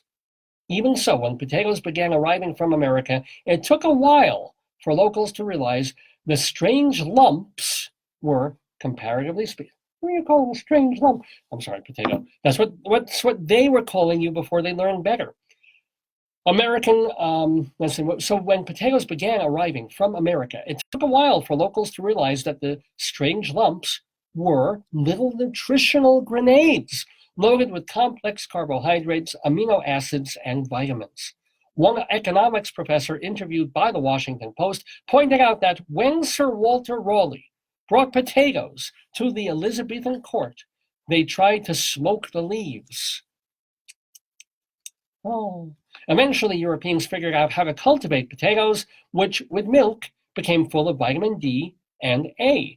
And this better diet boosted populations in Ireland, Scandinavia, Ukraine, and other cold weather populations by 30%. Frederick the Great ordered Prussian farmers to grow potatoes, and the potato moved to the center of European cultures from Gibraltar to Kiev. Let the sky rain potatoes, Shakespeare wrote in The Merry Wives of Windsor. Potatoes' portability made them ideal to transport to growing cities, feeding the swelling populations that would be needed for a factory labor force. Quote the economics professor, "It's hard to imagine a food having a greater impact than the potato." I'm just a little verklempt over this. Weather report. For the week ahead in Greeley, seasonal fall temperatures will give way to winter freeze tomorrow. Stay dry and conserve your starch. Temperatures will moderate later in the week with lots of vitamin-rich sunshine. This has been Potato News with me, Spudward R. Murrow. Good night and good growth.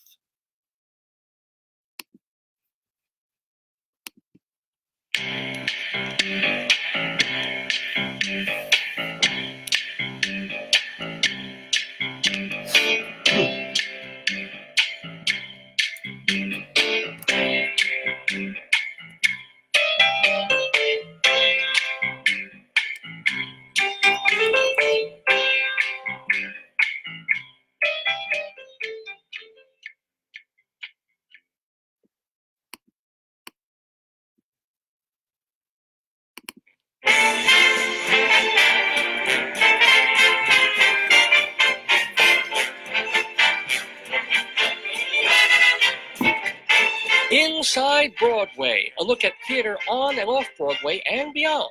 Brought to you by Total Theater and Performing Arts Insider. Curtain going up.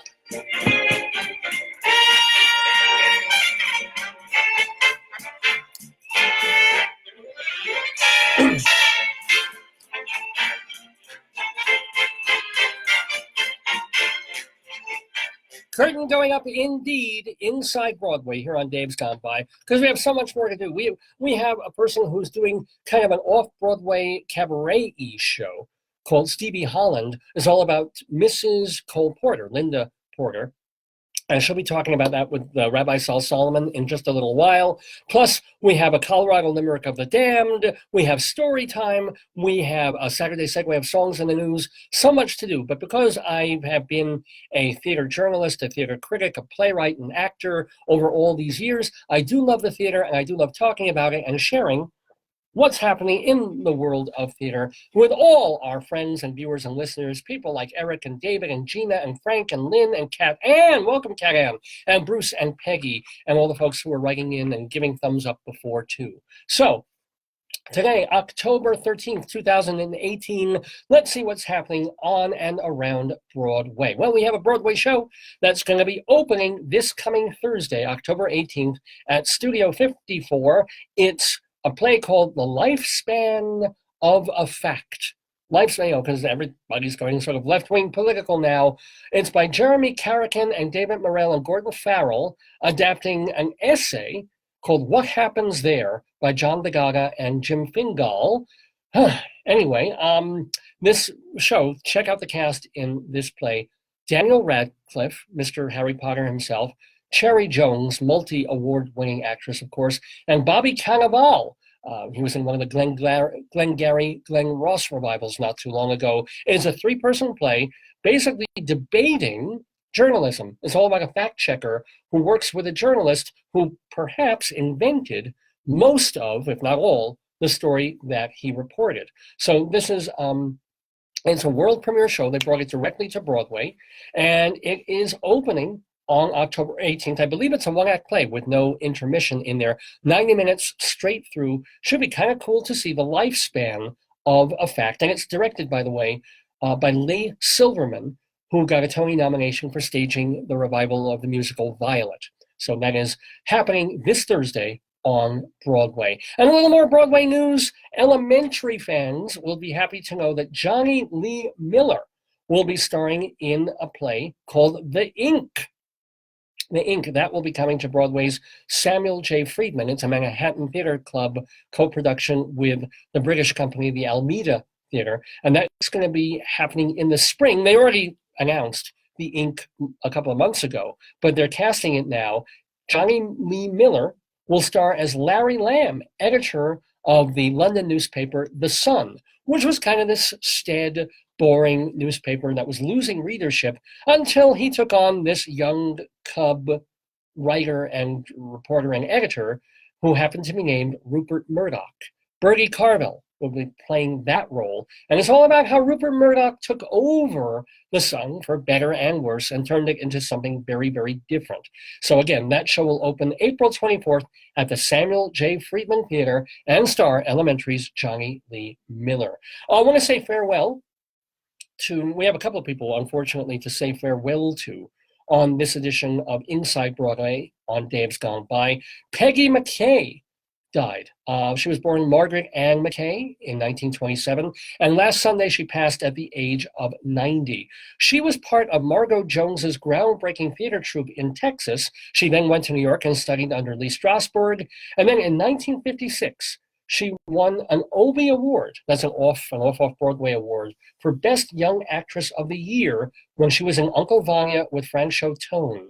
And as a matter of fact, you can still see this because Tone, a year later, produced and directed a film version of that production back in 1957. IMDb, the movie database, lists that Peggy McKay appeared, they mentioned that she appeared with the Abbey Theater in a production that came over from Ireland to New York in 1951, but it may be just someone else. I imagine there's a lot of people in Ireland named Peggy McKay, probably someone very different.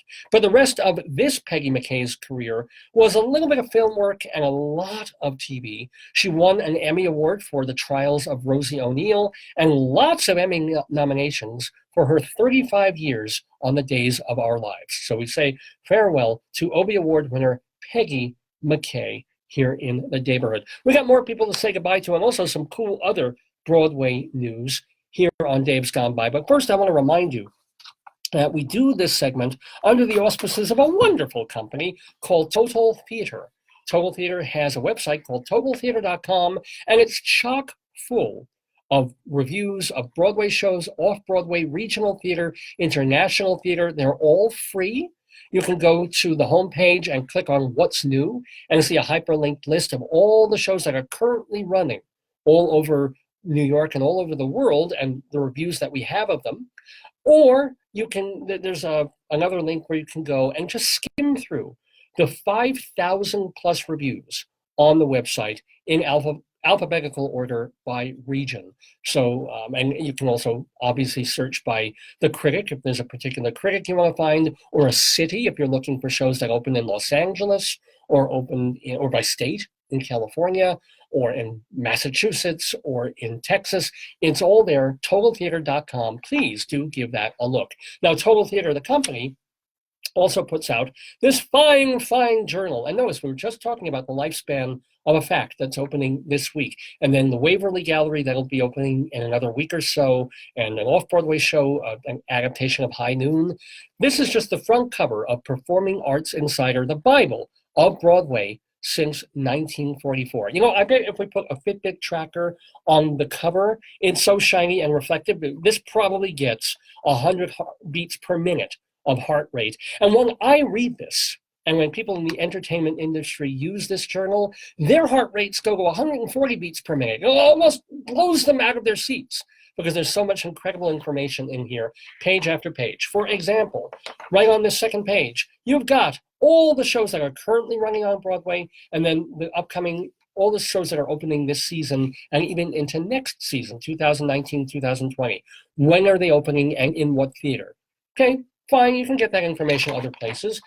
You can even get this some other places, not all that easy to find, a list of every single Broadway theater, its address, what show is in it, or what show is coming into it, whether it's a Schubert or a Drew Jamson or a Niederlander house, how many seats it has, all on this one page here.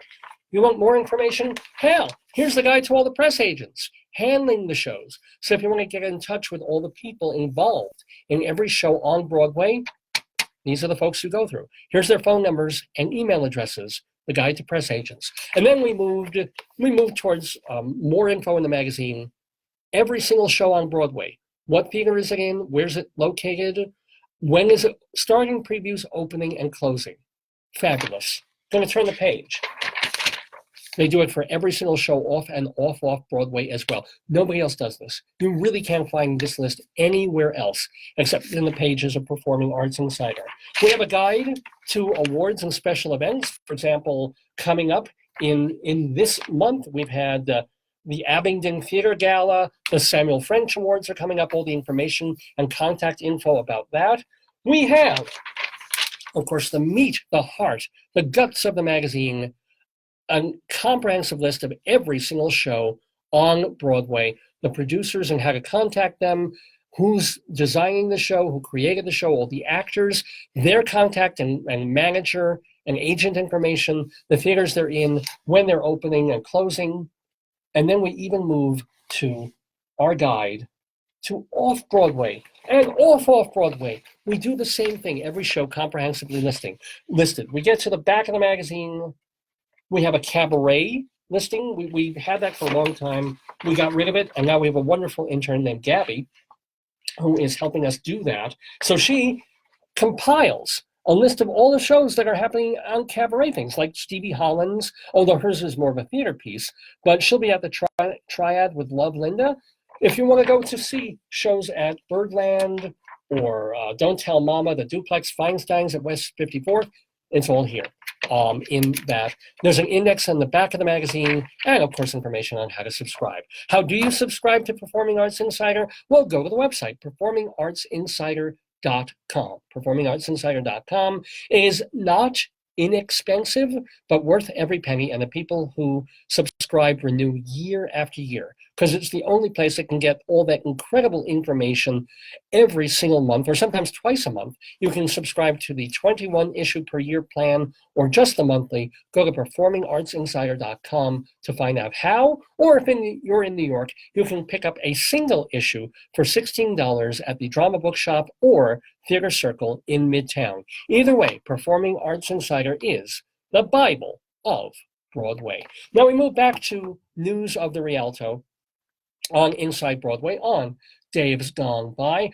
Check this out. This coming Monday, Red Bull Theater Company, they're off Broadway, is doing a one-night benefit, and they're talking about the guy I always used to confuse with Cole Porter, Noel Coward, because they're going to be reading Noel Coward's play tonight at 8:30. It's a one-night benefit concert reading at Symphony Space up on West 95th Street. But check out the cast on this. Norm Lewis, Bebe Neuwirth, Christine Nielsen, Brad Oscar, Lila Robbins, Ken Page, Rosemary Harris, Joanna Gleason, Mark Lingbaker, Mary Testa, Michael Urie, he's going to be opening in Torch Song in just a couple of weeks, and Chris Sarandon. Now, this is sold out, but if there's any cancellations, you can find out at redbulltheater.com, and that's theater with an ER, redbulltheater.com. Tonight, the show is called Tonight at 8:30. It's happening this coming Monday night at 8:30 at Symphony Space. Okay, a couple more farewells to get to on this edition of Inside Broadway on Dave's Gone By. I want to say kind of a personal farewell to a theater critic that we lost on Thursday at the age of 79, my colleague and friend Barbara Bannon. She was battling cancer and rather came upon her. She was battling it for a bit, and then 10 days ago, it just came up really strong on her and took her away. So I've known Barbara probably for 20, 25 years. She was, for a period, the secretary of the American Theater Critics Association, to which I belong. She was a theater critic in Salt Lake City, Utah, for more than 40 years, writing for the Salt Lake Tribune. She had done, like all the theater critics that I know, they had these great secure jobs for many years and then became freelance, sort of against their will. But she was still publishing right up to this year. She taught at the University of Utah. And the one thing I'm happy and proud to say is that you can find about 7 of her Utah theater reviews if you go to totaltheater.com and look for Barbara Bannon, Bannon. Farewell to Barbara Bannon, a good writer, a good person, and she will be missed. A couple of other people in theater who will be missed. We lost a couple of days ago Carol Hall, the composer and lyricist. She started out as kind of wanting to be a middle-of-the-road, pop-ish songstress. Elektra Records signed her in the very early 1970s, and she put out a couple of easy listening albums. But really, she is best known for one piece of theater work that she did. In 1978, she wrote the score for the Best Little Whorehouse in Texas. That was Carol Hall. And then she followed that up with a show that wasn't really that bad, but it flopped, called The Best Little Whorehouse Goes Public, as well as she also wrote some one-act plays. And you remember that old show, Marlo Thomas's Free to Be You and Me, that children's show back in the early or mid-1970s with these cool songs and animated things and little sequences that were giving that were empowering children and especially girls? Well, she wrote songs for that. She wrote It's All Right to Cry, that Rosie Greer number. It's all right to cry, might make you feel better. She wrote that. She also wrote, what else? Carol Hall wrote songs for Sesame Street, and she wrote the popular cabaret tune Jenny Rebecca, which was covered by no less than someone named Barbara. So a big farewell to Carol Hall, who passed away a couple of days ago. And we lost another musical theater person, Ira Gassman, again, mostly known for one show, although he did other work. He passed away on October 6th. He was a playwright, lyricist, and journalist, and a Tony and Drama Desk nominee for the musical The Life back in 1997. He co-wrote that with none other than Cy Coleman, and I remember this show. It was a show about people who were in drugs and prostitution and trying to get out of that life. And of course, the life pulls them back in. And again, not my favorite Broadway show. It didn't get the best reviews, but it had a score that was certainly worthy. I mean, I still hum "I'm Getting Too Old for the Oldest Profession" and the song that we're going to play to end this sequence. But Ira Gassman, he co-wrote that show, The Life, in 1997. He also did the off-Broadway show What's a Nice Country Like You Doing in a State Like This in 1985, and the Lortel-nominated off-Broadway musical Radiant Baby in 2003. Now, I talk about The Life and some underrated songs that they have in there, and songs that you should check out. One of them is called Easy Money. And I have a cast album for The Life, and I could have played a portion of that, but no, I'm going to do something so much cooler. And I probably played this already in earlier editions of Dave's Gone By. But they did a CD of songs from The Life covered by other artists. Now, a lot of other, Frank Wildhorn would do this with his shows all the time, and I'm sure Lin-Manuel Miranda songs are going to get covered by pop people, stuff like this. But this is going back 20 years now, when they put out a CD of songs from The Life, co-written by Cy Coleman and Ira Gassman, and one of the folks covering the show tunes on that CD was like 97-year-old or thereabouts, George Burns. And George Burns did his version of a tune called Easy Money. It's cheesy, it's ridiculous, it's absolutely wonderful in a manner of speaking. I wish I could play the whole thing, but of course, Facebook will cut me off if I play too much of it. But ladies and gentlemen, you haven't lived until you've heard at least a portion of George Burns singing Easy Money.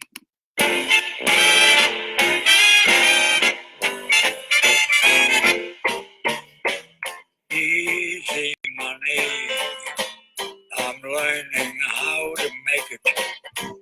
Easy money, you just reach out and take it. Ain't it funny how things can change? My take home really was low. I never knew it was so easy. Oh, I wish I could play the whole thing. It's only like 2.5 minutes long, but it's just, what a catchy song, right? And of course, George Burns wheezing away, easy money. And yeah, he still had that George Burns je ne sais quoi, did he not? Anyway, speaking of je ne sais quoi, someone who had that in spades was the composer and the brilliant songwriter Cole Porter. Well, I don't know that much about Cole Porter. I do know that he lived the high life. He had wonderful New York cocktaily friends, but he also had a very difficult later few years because of a terrible accident. And there was a woman by his side for decade after decade after decade, even though you would figure that someone with Cole Porter's proclivities would not be interested in women. But no, there was a Mrs. Cole Porter. Her name was Linda. And so want to find out about her. Kind of interesting that this person who lived sort of on the margins of Cole Porter's life, but also very much her own very special and privileged life, Linda Porter did. What do you want to know about her? Well, someone who learned a whole lot about her and turned her into, or her story, into a one-woman show with music is Stevie Holland. Now, Stevie Holland has been a jazz and cabaret singer for many years, but she thought, let me turn this fascinating woman's story into a theater/cabaret piece. She's been doing it in various ways for about 8 years now. She's bringing it back. It's coming to the Triad Theater from October 17th through November 10th, so you can go see her. Now, if you're not sure, if you don't really care about Cole Porter, if you don't know about Stevie Holland, this is your chance to find out why you should care and why it's going to be pretty great. So she'll be talking to our one and only Rabbi Saul Solomon. Before she does, let's hear a bit of Stevie Holland promoting Love Linda and singing some of Cole Porter's songs. Strange dear, but true dear, when I'm close to you, dear, the stars fill the sky.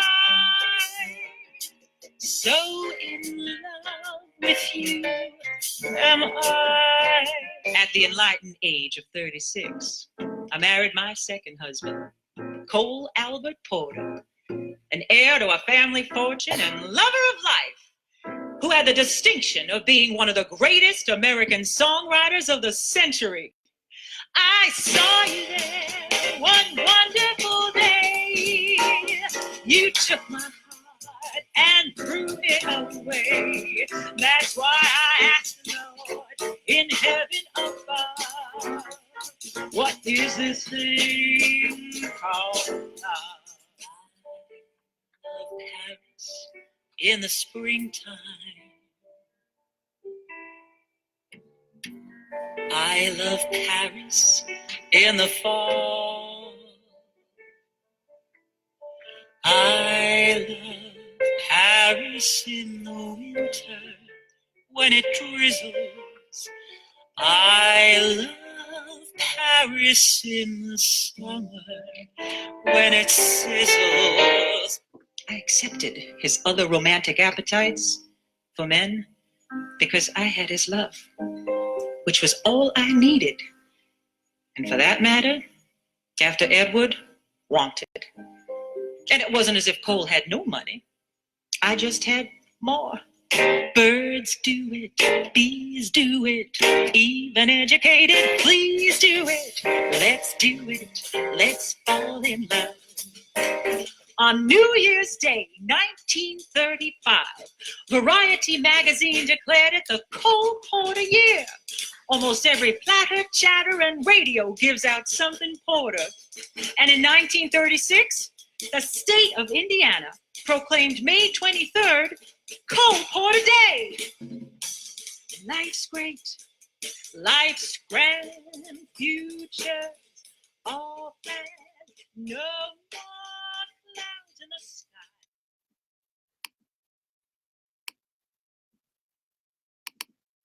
Hi, this is Stevie Holland, and I'll be returning with my show Love Linda, The Life of Mrs. Cole Porter to the Triad Theater in New York from October 17th to November 10th. Looking forward to seeing you. And right now, I'm talking with Rabbi Saul Solomon on Dave's Gone By.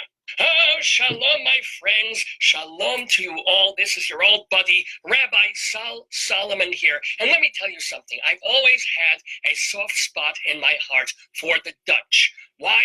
Well, because they sided with us during World War II. They got the pretty tulip flowers. And who doesn't love soft pretzels from the Pennsylvania Dutch? And so it is exciting to me to talk to someone who has Holland in her name. Stevie Holland, the songstress. Let me tell you about this woman. In 2004, she won the Backstage Bistro Award for Outstanding Vocalist of the Year in Nightclub and Cabaret. She has performed at the Iridium, Jazz at Lincoln Center, the Merkin Concert Hall. But right now, she's coming back to perform her best-known show. It's called Love Linda, and it's all about the life and wife of Cole Porter. So you can see this. It's happening October 17th through November 10th at the Triad over on West 72nd Street. We want to talk to Stevie Holland about her singing, about Cole Porter. USA Today has said that she straddles jazz and pop with, quote,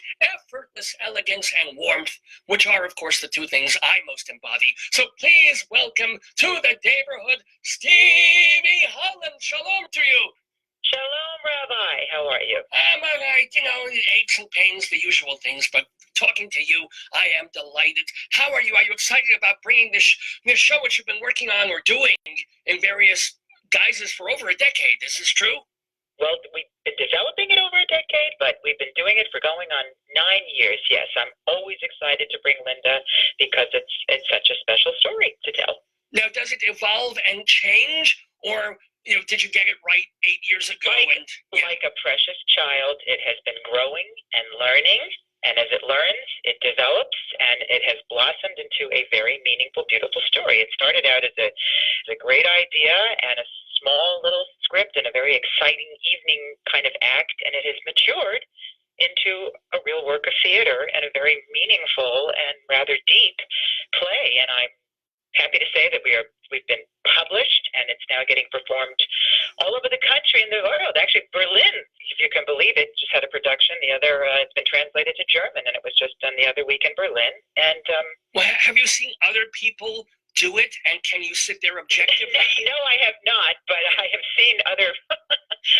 I'll tell you this, Rabbi. I have actually seen in one upcoming production somebody take my body and Photoshop the actress's head onto my body. So that one I'd like to see live. Yeah, lucky actress. You got a nice body, I'll tell you that. This is well. Your husband is a lucky man. And we'll talk about him too. But she had to live. Linda, Cole Porter's wife, she had to live essentially in his shadow. What were her dreams? Were they subsumed by being married to him? Not in the least. She was an amazing woman. Before Cole came on the scene, Linda Lee Thomas was a gorgeous Southern belle who was married to a real character who, as we say, had the distinction of, well, he was a newspaper mogul and auto enthusiast, she calls him, because he had the distinction of being the first American to kill someone in a car accident.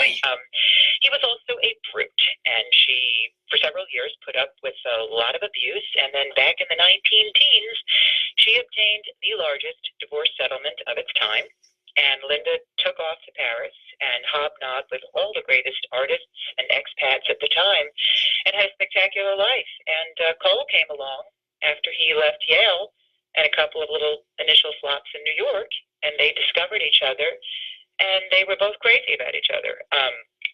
She completely knew Cole was gay, and that was fine. She was one of these, we don't get into whether Linda was gay or not herself, but she was a woman who had been through enough and maybe had it with being messed around with by men, and so she didn't mind Cole's other appetite. Well, was he gay or bisexual? I mean, do you think they had some kind of physical... Well, no, they absolutely did. I mean, there's no... First of all, Linda had a miscarriage by Cole, and through her relations with Cole. Cole was a gay man, but he adored her. He loved beautiful women. She was a stunning woman. She was a worldly woman. She opened up every door to him, and he gave her talent, artistry, a bohemian, crazy lifestyle. I'd say they were the original Brangelina, those two. They're really a power couple, and they adored each other. Linda's thing was just, she had hoped for discretion back then. She didn't want to be made a fool out of, but she completely accepted Cole's homosexuality, and they, in the nuances of relationships in life, I mean, you can be gay and you can stray sometimes, and obviously Cole did with Linda, and they were, just very deep companions. Well, with their understanding, was she able to go out and see other men/women? I have no doubt that she did. I have no doubt that she did. But again, Linda was a little less sexually charged probably as Cole was. But as I said, the discretion was really important. So all of that was being followed beautifully until Cole just became so famous after Broadway, and they moved to Hollywood. And as we say in the script, with all those suntanned Adonises around him, Cole quickly abandoned the discreet behavior I had grown to rely on. So there was a time when, she finally felt made a fool out of it. She went to Paris and filed for divorce. And then Cole followed her, and ultimately she rejected him, but he had a horseback riding accident that rendered him completely crippled at the time. And so Linda ultimately came back and cared for him, and they stayed together until the end of her life. It's an amazing story just personally, but the two of them went through health-wise. She had emphysema. She would walk out of an iron lung for an opening night. And Cole went through 30 surgeries with 2 crushed legs, and his doctors wanted to amputate both of them, but Linda always put her foot down because she knew that would kill Cole's spirit. Right. And plus he couldn't put his foot down for obvious reasons. Yeah. And when Linda died, ultimately that's when they finally did amputate Cole's leg. Cole had a pretty rotten final 6 years of his life without her, but they were together for 35 years, and believe me, there'd be no Cole Porter without Linda. Well, did she have any writing or musical talent of her own? Did she ever co-write or try and co-write with, or that was totally separate? Well, again, as we say, she was extremely cultured, extremely artistic and intelligent, and only hung out with, just some of the greatest artists of her time. And I'd say in the script that her opinion was very important to Cole. And if something didn't sound quite right to her, he'd march back to that piano and give it another go. Linda got Cole. She wanted him to study with Stravinsky. That didn't work out, but he did end up. She pushed him towards studying classically while he was in Europe, and she nurtured Cole Porter all along the way. She nurtured, she pushed him, she helped him develop his talent, and when the time was right, she was dear friends with Irving Berlin. And Berlin saw what talent Cole Porter was, and it was Berlin who got Porter back to the States to start creating Broadway shows. So, I mean, she played a major role in the development of Porter, professionally, artistically, and just as a companion. So whether she did any writing, I don't know, but he certainly respected her opinion, and it factored in many times. Well, speaking of opinion and development, one of the things that helped develop this show, Love Linda, is somewhere along the way, Richard Maltby Jr. got involved. Now, he's mostly known as a songwriter. He did Closer Than Ever and Big on Broadway. So how did he get involved, and what did he bring to the table? He also is a two-time Tony-winning director. We have respected and known Richard for many years. He is a brilliant and unique talent with his writing abilities and directorial abilities. And after our initial run at the Triad, we had the opportunity to do an off-Broadway premiere at the York Theater in New York. And so we ran the material by Richard and said, hey, are you interested in this? And he just jumped in. He felt very strongly about the strength of the book and the concept and the story. So Richard came on board, and he was just a really brilliant sounding board for me to help develop the book as a dramaturging director. And, the show just went to a whole new level from the initial Triad production to the York production. Right. I'm curious about the specifics in terms of what you would have done had he never come on board and you were just doing a cabaret act, which was a mix. It was never a cabaret. It was always a hybrid. The one thing about the show is it's no and then Cole wrote. It's not that kind of thing, and I'm not Stevie. I'm Linda Porter. I play her, and what we do is we take some very well-known and some lesser-known Cole Porter songs completely out of context and use them to further our narrative. And it's always been a very sort of interesting hybrid show. The book just became richer and richer and richer and developed because every time we did it, people wanted more. They just wanted more story and more Linda. And I've been very cautious to never.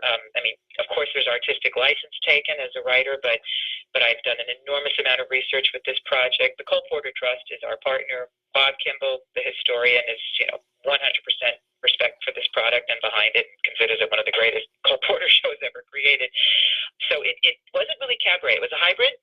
But it was always a little, mixture theater, and it felt cabaret because initially at the Triad we had like a standing mic, and you've got this woman up there singing Cole Porter songs, so it seems like a cabaret show, but it's not. We got rid of the handheld mic and went to the body mic, and then went to a bigger set, and put it in a more theatrical theater environment, and that's what I'm getting at. In other words, specific suggestions that Maltby made that you didn't think of yourself, like improvements that he made, suggestions of songs. No, actually, Richard never suggested any songs. The songs have been completely my choice, not even Gary's. I have chosen the songs, and then Gary and I discussed arrangement approaches, and then Gary William Friedman put his brilliant spin on the arrangements, and then also Gary wrote a lot of original music that the show is constantly underscored. There's beautiful scenes and additional original music. Richard, to take it from the Triad production to the York, first you're putting it on a bigger theatrical stage, you're creating a set, you have props, you're creating an environment and a world for Linda to now live in instead of just a more cabaret type space.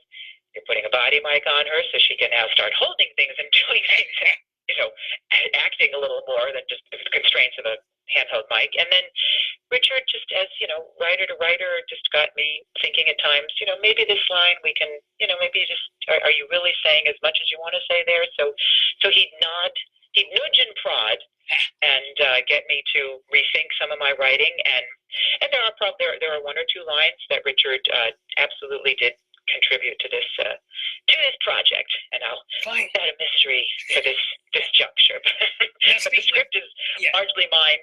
It is my words, and Gary functioned as a brilliant editor, partner, dramaturg on it too, and so Let's write this book by Stevie Holland with Gary William Friedman, and it's it's been a collaborative process. So. Now, when you mentioned Gary William Friedman, we should tell people that you are married to this composer, the guy who wrote The Me Nobody Knows. How long ago did you guys meet? Well, I was a child bride, of course. We were introduced by mutual friends who knew my work as a lyricist and singer, and Gary had written an opera, actually, Joanna Simon, Carly Simon's sister, that family, who was a beautiful opera singer, and her husband, who was a writer. Gary had worked with Jerry Walker, and Jerry and Joanna knew my work, and they actually introduced us and suggested that we collaborate together as a songwriting team. And that was, okay, folks, 21 years ago. Not that long ago. I thought you were going to say like celebrating our 19th wedding anniversary. So. Oh, mazel. So. Thank you. Is that difficult? I mean, you still collaborate. He's helped you on this particular show. You guys are working on a musical that we can talk about. Well, actually, I'll ask you now. You guys are working on something called Merchant of the Movies, which is an old George S. Kaufman play and adapted various ways. Anything happening with that, by the way? Well, we have just been yes. I mean, it's all been about rights securing and getting it outward. Now it's about the next level, and we have a couple of possible regional theaters interested in developing it, or we might just do the old workshop route in New York. So we're trying to decide that right now. But we're, it's not headed towards a New York production yet. This is a project that actually Gary had worked on some years ago at Carnegie Mellon. He was brought out, and Mel Shapiro, who's also involved with this, was teaching and directing. Mel Shapiro wrote, okay. I don't know off the top of my head. Suddenly had my blanket. Gentleman of Verona. Oh, there. Oh, okay, yeah. And he's directed a lot of John Guare works and such. Mel was teaching out there, and they did work on it years ago with a man named Robert Lorick, Tap Dance Kid, and they did a production. Actually, a young Rob Marshall was in it at the time. And anyhow, it was a big hit and very close to getting to the Great White Way, but too many, again, complications happened. People went other directions. Anyway, back in the trunk, and Bob Lorick passed away, but his executor, who is also an active and blossoming producer, Lyle Saunders, came along and wanted to get the work out again, and then I was brought in as an additional book writer to the script. Needed some work in developing, and I wrote some new songs with Gary, and anyway, so now we're all. But here's the deal: you and Gary William Friedman, you're married, you live together, been together for 2 decades. So is it spend way too much time together? Yeah. Let's get that straight. Okay. Is that difficult? I mean, you got to work together, and then you have an argument about something else completely. Can you then go back to the piano? Is it like they're playing? So the good thing is that we can argue about everything. That's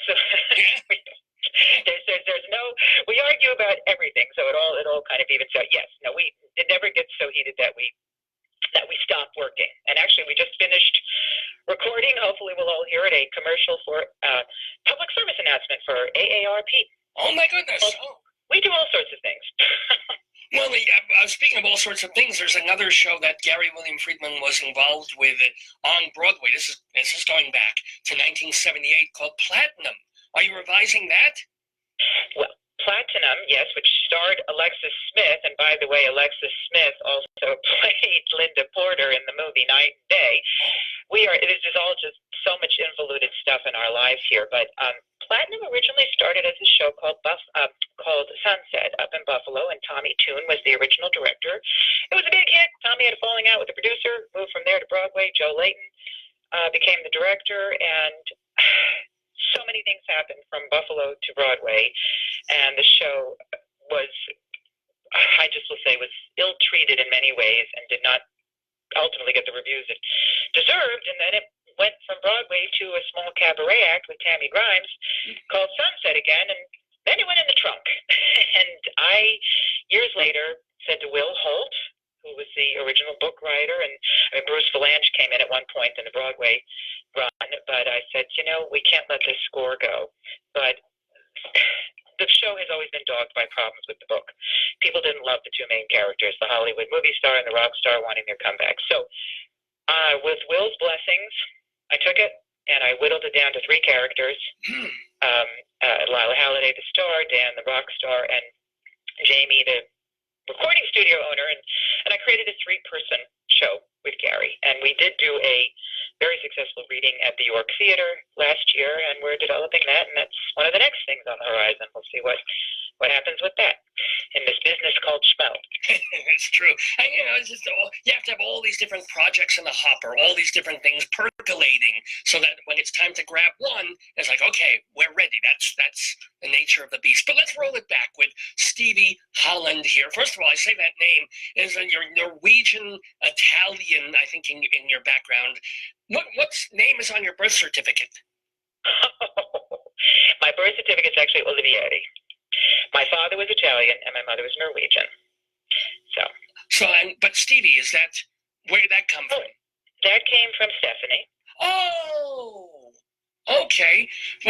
So from when you were a kid, people called you that, or when did Stevie take? When I actually had a twin brother named Stephen. You see what happened? My mother, we were her 6th pregnancy, and back at that time, she was a very hardy Viking, and didn't know she had 2 children inside of her, and so 6 days before delivery, she actually found out. But my parents had basically planned, if it's a boy, Stephen Michael; if it's a girl, Stephanie Michelle.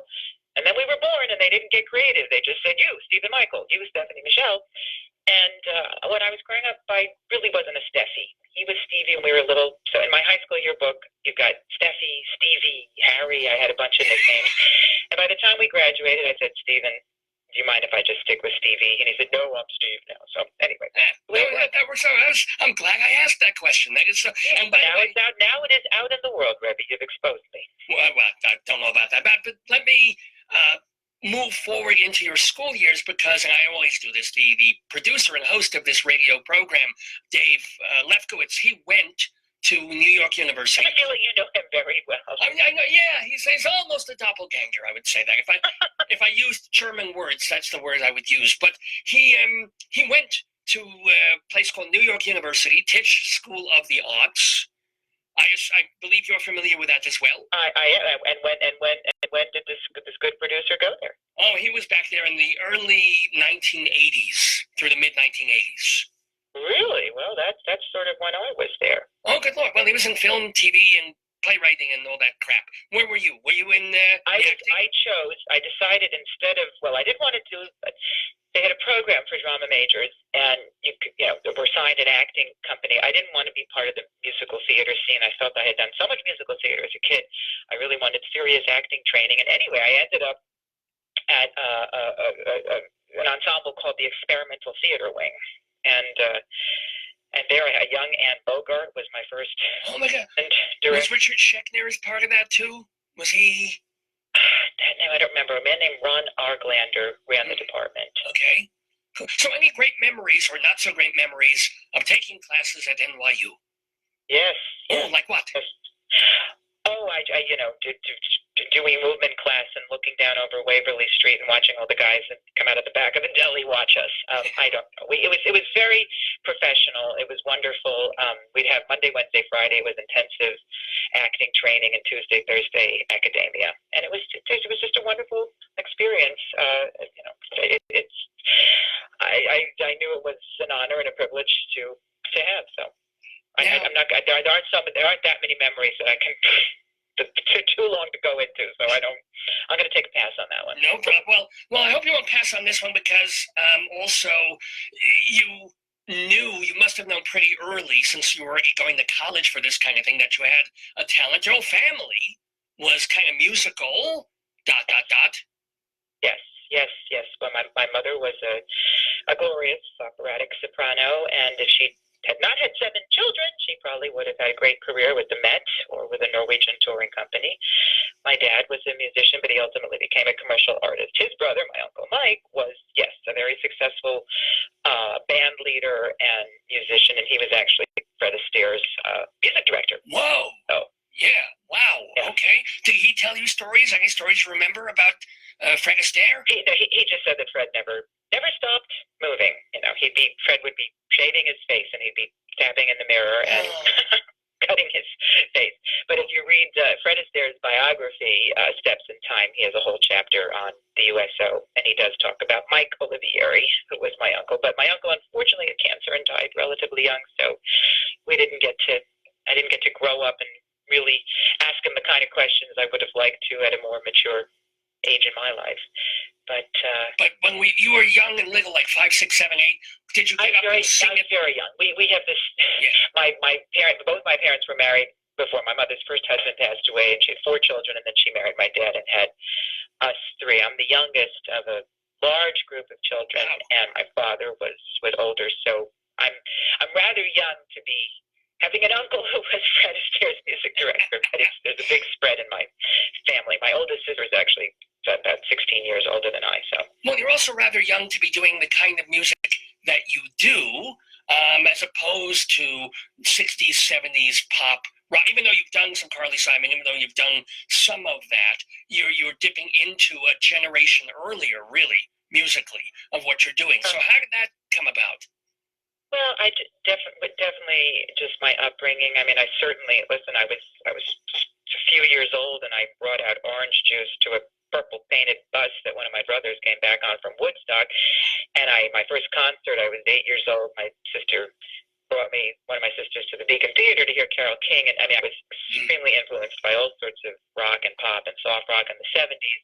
Influenced my brain, just as far as nostalgia goes. But my parents, I mean, my dad was just a nut. And we would sit down by that hi-fi, as we called it back in the day, and he would just play everything. He was a jazz aficionado. I had to learn Ben Webster solos, and I was just very influenced musically in a very broad way through my family. We loved the theater. My parents loved jazz. They love opera. They love the theater. Well, do you remember the first show you went to, whether it was on Broadway or somewhere else?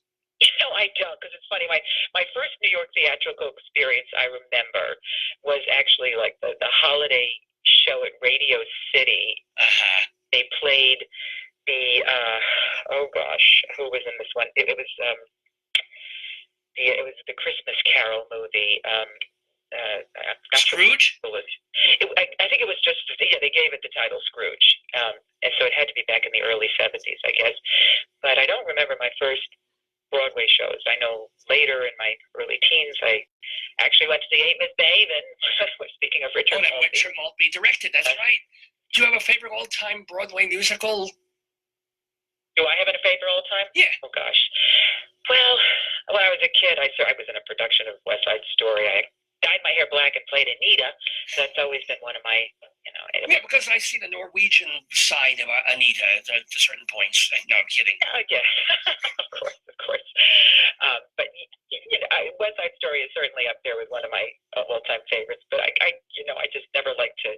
Oh, sure. I like to list favorites. There's just too much good stuff out there. I imagine Kiss Me Kate is pretty important to you at this point. Kiss Me Kate is very important, and it certainly factors into our current story, Mr. Cole Porter. So, yes. Do you have, since you're a singer, do you have a favorite all-time Cole Porter lyric? Oh, dear. One that just dazzles you every time you sing it or you see it on the page?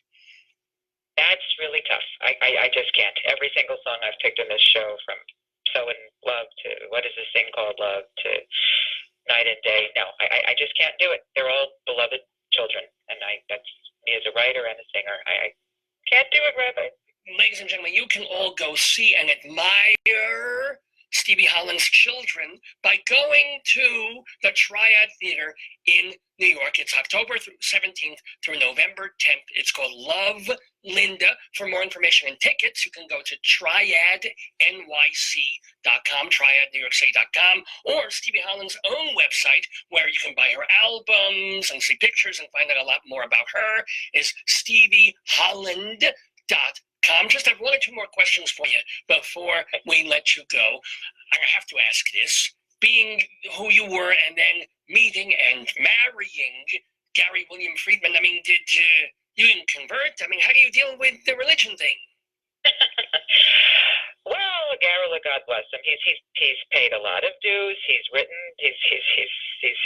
a lot of liturgical music. He actually raised two children and did his best to educate them in the ways. His first wife passed away, I will mention, when we married, just in case there's any question. Did he Oh, yeah. person, but no, he took care of her for 15 years of illness. But no, Gary is very spiritual. We both are, but neither of us are truly religious in, the sense of organized religion. So we find a nice balance.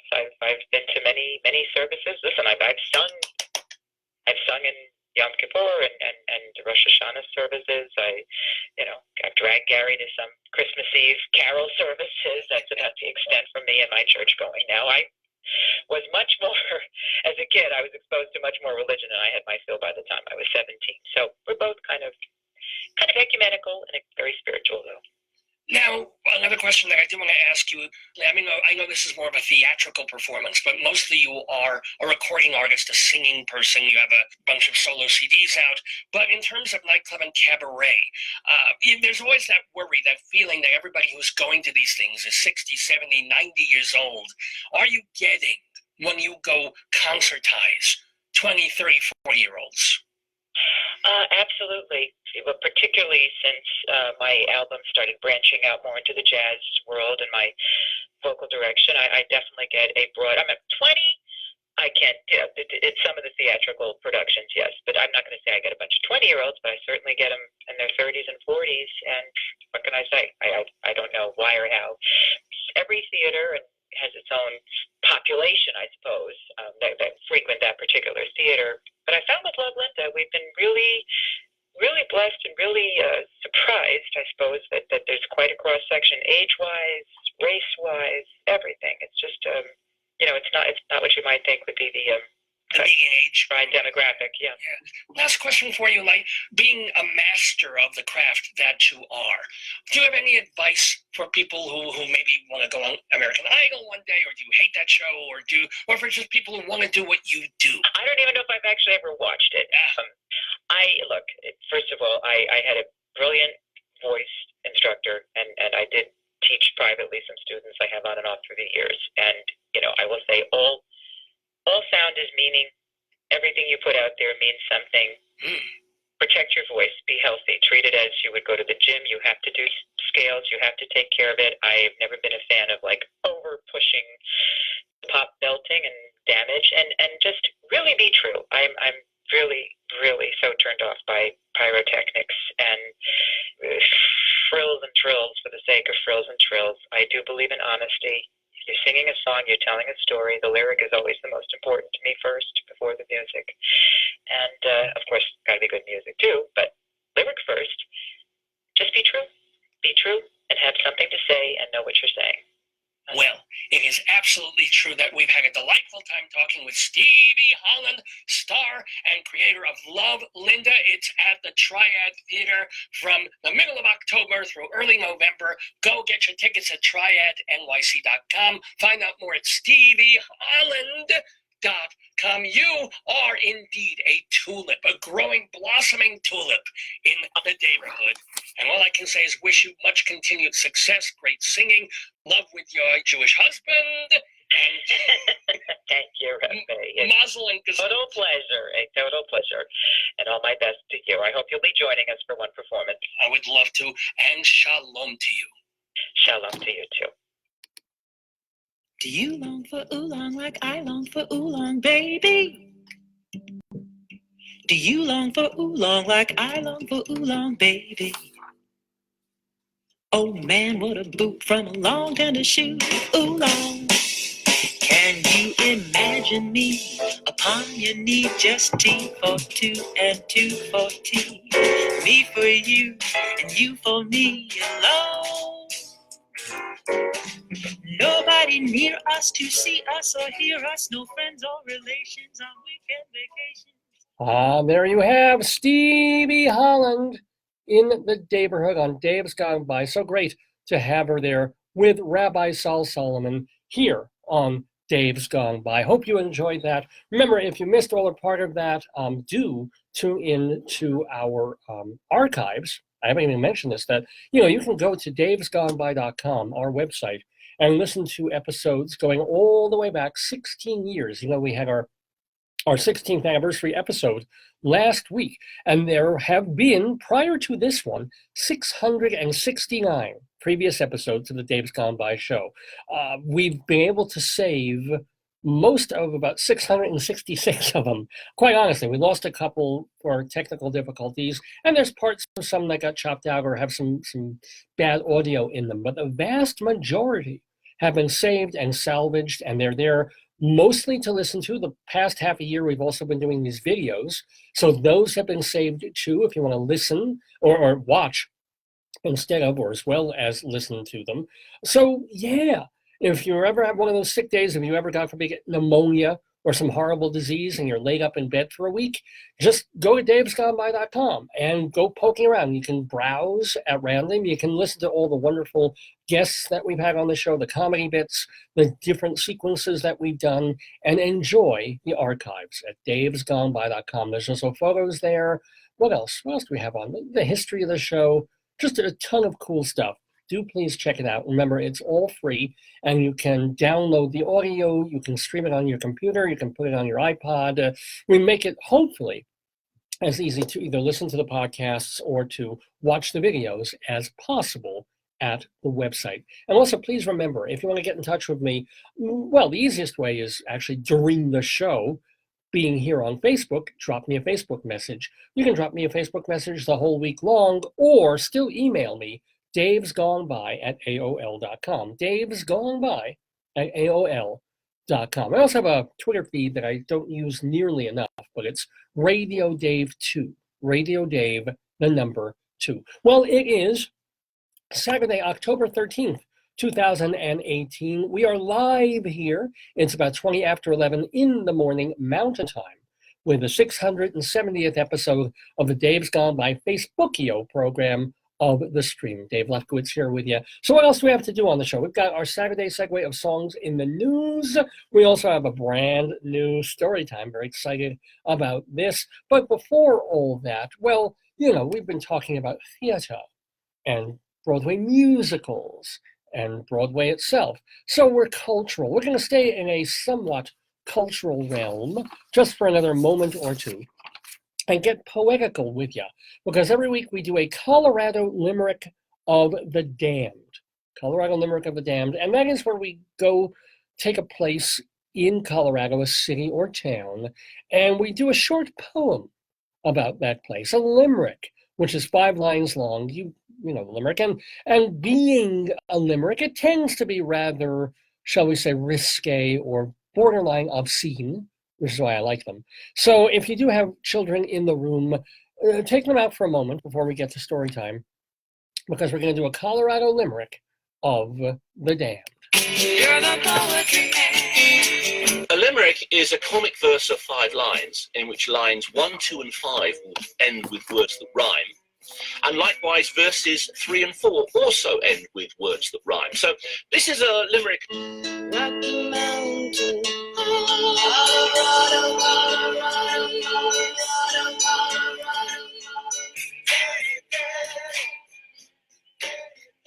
Oh yes, a Colorado Limerick of the Damned here on Dave's Gone By. So this time we go to, I wish I had a map here. That'd be cool, like a nice visual of, you know, if we had a budget for this show, there'd be some animated graphic going towards a map of Colorado and landing on Castle Rock.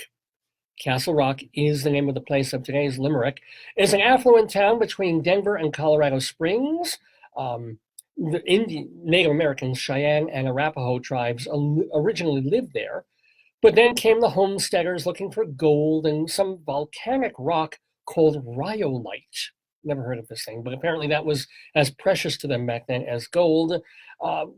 Current Castle Rock has tons of open spaces and parks, and we all think we know about Castle Rock, but actually Castle Rock Films and that new Stephen King-based TV series have nothing to do with Colorado's Castle Rock. It's actually based on Castle Rock, Maine, and all the weird stuff up there. So our Castle Rock is quite beautiful, except in this poem, except in our Colorado Limerick of the Damned. So ladies and gentlemen, without further ado or a don't, here is this week's Colorado Limerick of the Damned.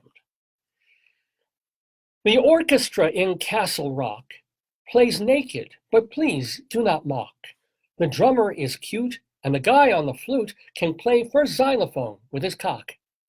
Thank you. Thank you very much. Thank you. That is our Colorado Limerick of the Damned. Oh, yeah. You can bring the kids back now. And as if you're really bothered to kick them out of the room. But welcome, everyone. It's 25 after 11. And now we move on to another segment of the show, a segment that started, oh gosh, several months ago now, when really by accident, I had gone to bring our car in, our Subaru, for brake pad work. And while sitting there and arranging everything, I was at the service station, and they had a table filled with magazines like auto magazines and Reader's Digest and children's books to keep the kids occupied while mommy or daddy is waiting for, the oil to be checked and the car to be done and so forth. So while I was poking through that and finding the occasional Dr. Seuss book or Highlights magazine or cooking magazine or more male-oriented, let's wait for a half hour in this shop stuff and the Greeley Tribune, I have found a book called A Cow for Hansel. A Cow for Hansel. And I couldn't resist reading it. And we read it like a chapter a day for week after week after week on the program. It became one of the most popular segments that we did, and one of my favorites because I didn't have to do any actual work. I just had to read the book and make occasional snarky comments, and people loved it. So we did that. We also did the book Vegetable Friends, which was a delight for me because it features my beloved friend Potato. So that was pretty neat. And then also we did recently Bill Cosby's Little Bill. We had a book about a chicken. I forgot about that one. That was a really good book. So now it's time, though, to begin a brand new Storytime book on Dave's Gone By. And oh boy, you've seen my excitement about this all program long. And I found this in the same service station where I got A Cow for Hansel. So it's going to be good, right? Ladies and gentlemen, our children's book, My Sheriff Goes Over Weather and Farm Safety, featuring Casey the Canine, and courtesy, by the way, of the Weld County Sheriff's Office. So this is a coloring book about farm life, which is essentially warning children of all the horrible ways they could die on a farm when there are bad accidents and bad things going on. And it's even got advertising in it, so if children want to learn about trucking or need to rent a truck, there's that. There's Peak Kia for children who are ready to drive.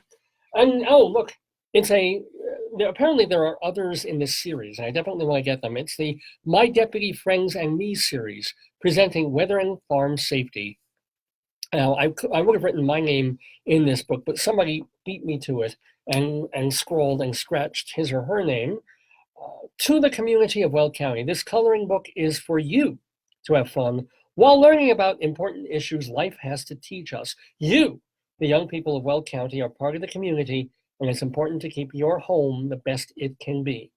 If you have any questions, please contact us at the Weld County Sheriff's Office. And by the way, this obviously looks like it was done in 1961, but it's copyright. I'm honest to gosh, this is copyright 2015, 16, and 17 from community partners. So it's brand new. And by the way, children, if you're looking for a place to stay, if you're fighting with your parents, you're running away from home, may we recommend the Holiday Inn Express and Streets over on West 29th Street.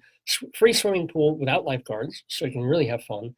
Matching beds there in case there are any molesters in town, and really, really cozy, comfy chairs by a fireplace, which is nice and toasty warm if you put your hands all the way in. Okay, My Sheriff Goes Over Weather and Farm Safety, featuring Casey the Canine, here on Dave's Gone By. Oh, ladies and gentlemen, it's fun to grow up on a farm. But Casey wants us to be aware when we are playing outside. And by the way, please notice that we are only one page into this book, and already whatever child had it has gotten bored. It was like they did the little child's pink top and then the blue coveralls, because he was a farmer kid, and then nothing on the chicken, nothing on the dog, nothing on the house. It's like, this is a color book that's supposed to be hours and hours of fun. and one kid took about 3.5 minutes, took one crayon, then another crayon, and said, fuck this, I'm going on my Xbox. So it's fun to grow up on a farm, but Casey wants us to be aware when we're playing outside. So there's Casey the canine, kind of cute, kind of has a bit of a phallic David Duchovny nose. I don't know where that's all coming from. And also a kind of a magical collar with a 1, 2, 3, 4, 5. It is a sheriff's star, but it could also be a pentagram, which reminds me of the Psycho dog on Cartoon Network. Mr. It's not Mr. Wiggles. Mr. Oh dear. If you're watching now, I don't want to take the time to look it up, but Mr. Pickles. If you've ever seen Mr. Pickles, it's a dog that loves its little boy owner, but then is a sociopathic, satanic worshiping dog that murders people in horrible cold blood. I'm thinking, there's the pentagram, could happen. Anyway, we move on. My mom is always with me when I ride my horse. There's a little boy on the horse there. And then the kid tried again. I give the first owner of this book credit that was tried to do a little bit there, was getting a little bit outside the lines. Mommy yelled, gave the horse, maybe horse has a cold, kind of a reddish pink nose, or maybe the horse is an alcoholic. My mom is always with me when I ride my horse. She makes sure I have my helmet on. I figure any kid reading this book probably has a helmet on every moment he is awake. Just saying. Just saying. Oh, it's so great to see the new calves on the farm. Well, I like looking at women's calves, but this is a little different. So here's that kid here. He's got his overalls on. Notice there's no coloring whatsoever on this page. 3 pages in, the child has given up. And but you have these cute animals. There's a cute little, the hell is that? Is a sheep? I do like sheep. There's a cow with a bemused expression on its face. This is a dog that doesn't change the expression on its face. As a matter of fact, it's the, let me check something here. It is, it's got its mouth open. It's not the exact same picture. You can see some real artistic work was done on this book, because here, Casey the canine has his mouth closed, and here, Casey canine is in the middle of a yawn, because he's as bored as we are. Casey and I stay on the other side of the fence because the mother is very protective of her babies. Well, that's nice. I mean, you do, of course, when the cow is there, you don't want to go messing in and playing with the little babies. Okay, for sure. Good, nice advice of staying on your side of the fence. So, and then look at this charming picture, right? You got the happy, smiling, yawning dog, the sweet expression of the cow, a very smiley kind of sideways smile sheep, and a very happy young boy. Okay, the next page of this book is this. And it's like, for those just listening and not seeing the video, it's 3 giant bottles of poison with a skull and crossbones and XXX, which is probably liquor. It's not really, or maybe Dad stashes his porn in that bottle. There are a lot of places on the farm that I need to stay away from.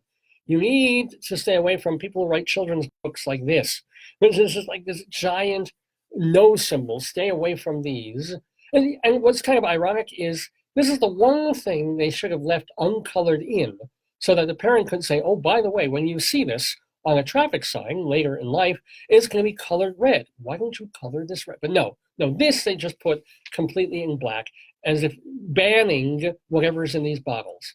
I told Casey, because this child who wears a helmet all the time talks to his dog, I told Casey that I never play where they keep the poison. Casey was very proud of me for staying away. So are we all, kid. So are we all.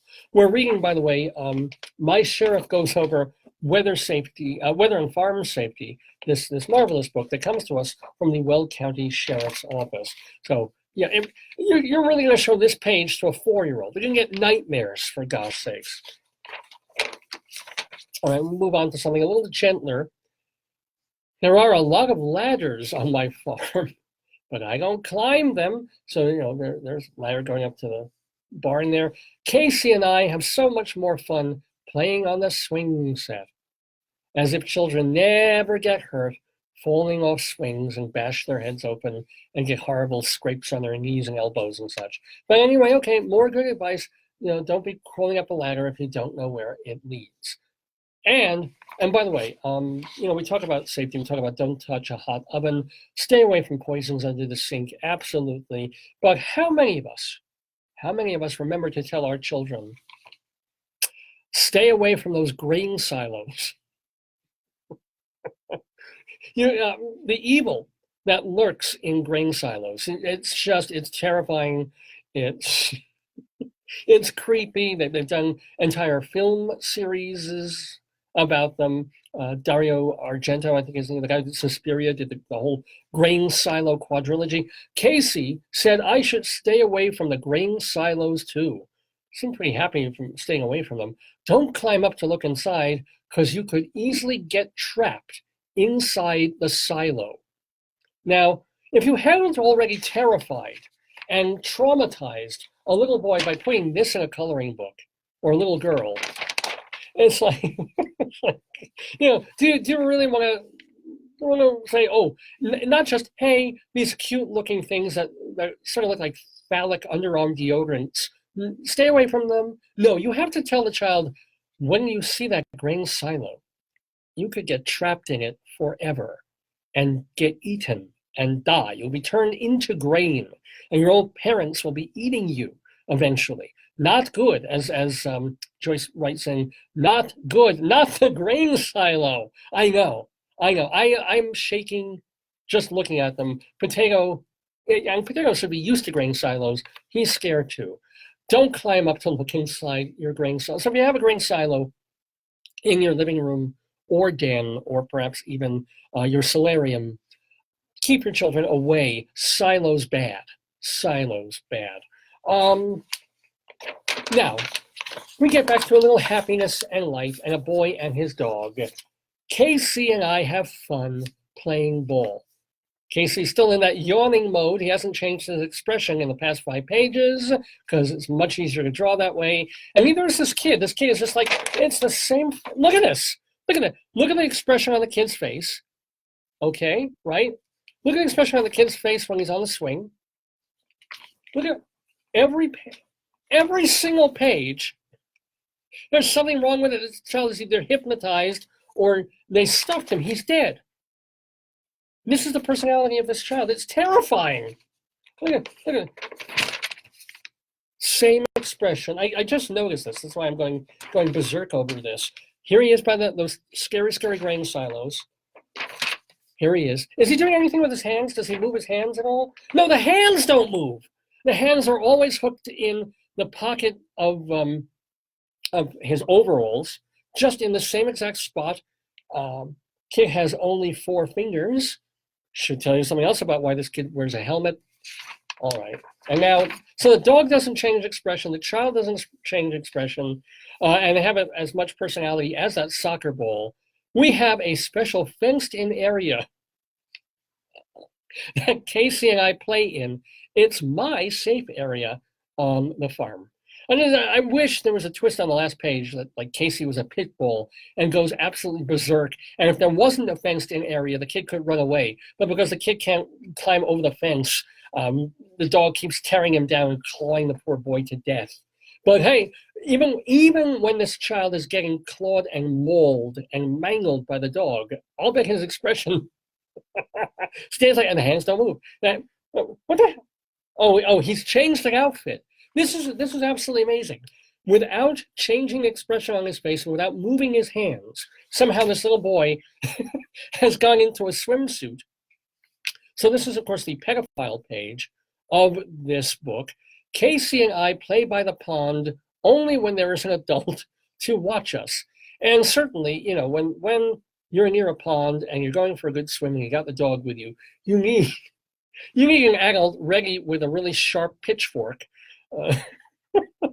It's like Andrew Wyeth gone psychotic right here. There's a pail, I guess, for a bucket of water. There's plants growing there.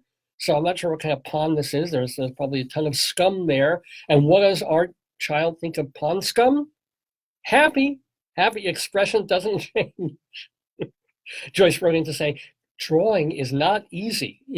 No, it certainly is not. And so, but Casey closed his mouth. So there's been some effort there and has changed the stance.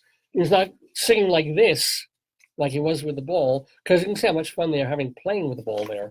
Now they're having fun, not actually going for a swim, but just standing by the pool while this eerily smiling farmer is holding up a pitchfork.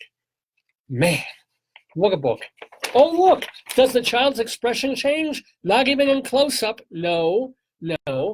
After having a big day playing and helping on the farm, it's time to go inside, where it seems he's drowning his sister in the sink. But before we eat, we must be sure to wash our hands. See, that's a good piece of advice, and you know, something that isn't going to scare the crap out of kids. It's going to hopefully scare the cow crap off their hands. So here's that little child. And notice they never actually name the child. They call the dog KC, but this child has so little going for him that, and that's sort of a girl's hairstyle, so it could be a trans or pansexual kid, but so unimportant, this child, that we don't even know what it is called. Anyway, let's have one more page. Let's see if we can go a little bit further in this marvelous book. You know, the weather, talking about Florida, the weather can change fast. Ooh, sure can. Look at that, all at the same time, lightning and snow, or that could possibly be the hail that killed our Subaru. There's, a new position for, and look, oh my goodness, a change of expression. Because everything was sweetness and light, including the poison before. But now, oh boy, weather happens. Casey looks worried. The pentagram on her collar is flashing. And even our unchanging child has not changed the arms yet. Arms are still in the same place there, but the mouth, it's got that sideways sad mouth there. Casey said to keep an eye on the sky, look for darkening skies, lightning, strong winds, and hail. Absolutely great advice. Good advice. Let's see, do I want to go one more page in or save it? Yeah, I'll do another page. It's irresistible, isn't it, folks? We'll get through the weather portion of the book here. Casey says to go to a safe place when lightning strikes. Very smart. Okay. And then go inside your home, stay away from trees, metal sheds, and stay out of the water. So yeah, again, if in your living room, in your kitchen, you have a metal shed, you're probably not going to want to be there during the actual part of the dangerous part of the storm. Keep away from the metal shed while that's happening. And then, look at this, there's some great drawing on the next page. Casey wants me to keep an eye out for tornadoes. Whoa, look at that. Ooh, circling. Ooh, keep an eye for tornadoes. Of course, this being still a children's book, it's not actually going to touch and destroy the house, even though it looks like 1 foot away. They're just going to get this lucky, and it's this close, and yet not a leaf on that tree is going to be affected, I'll bet. Casey said a tornado can look like a slender rope-like form, because, you know, all 4-year-olds speak like that, and certainly their dogs talk to them. There's slender rope-like form, or a funnel coming down from the sky. So, you know, in the time it would take a parent to explain to a 5-year-old what a slender rope-like form actually is. They're all dead from this tornado right here.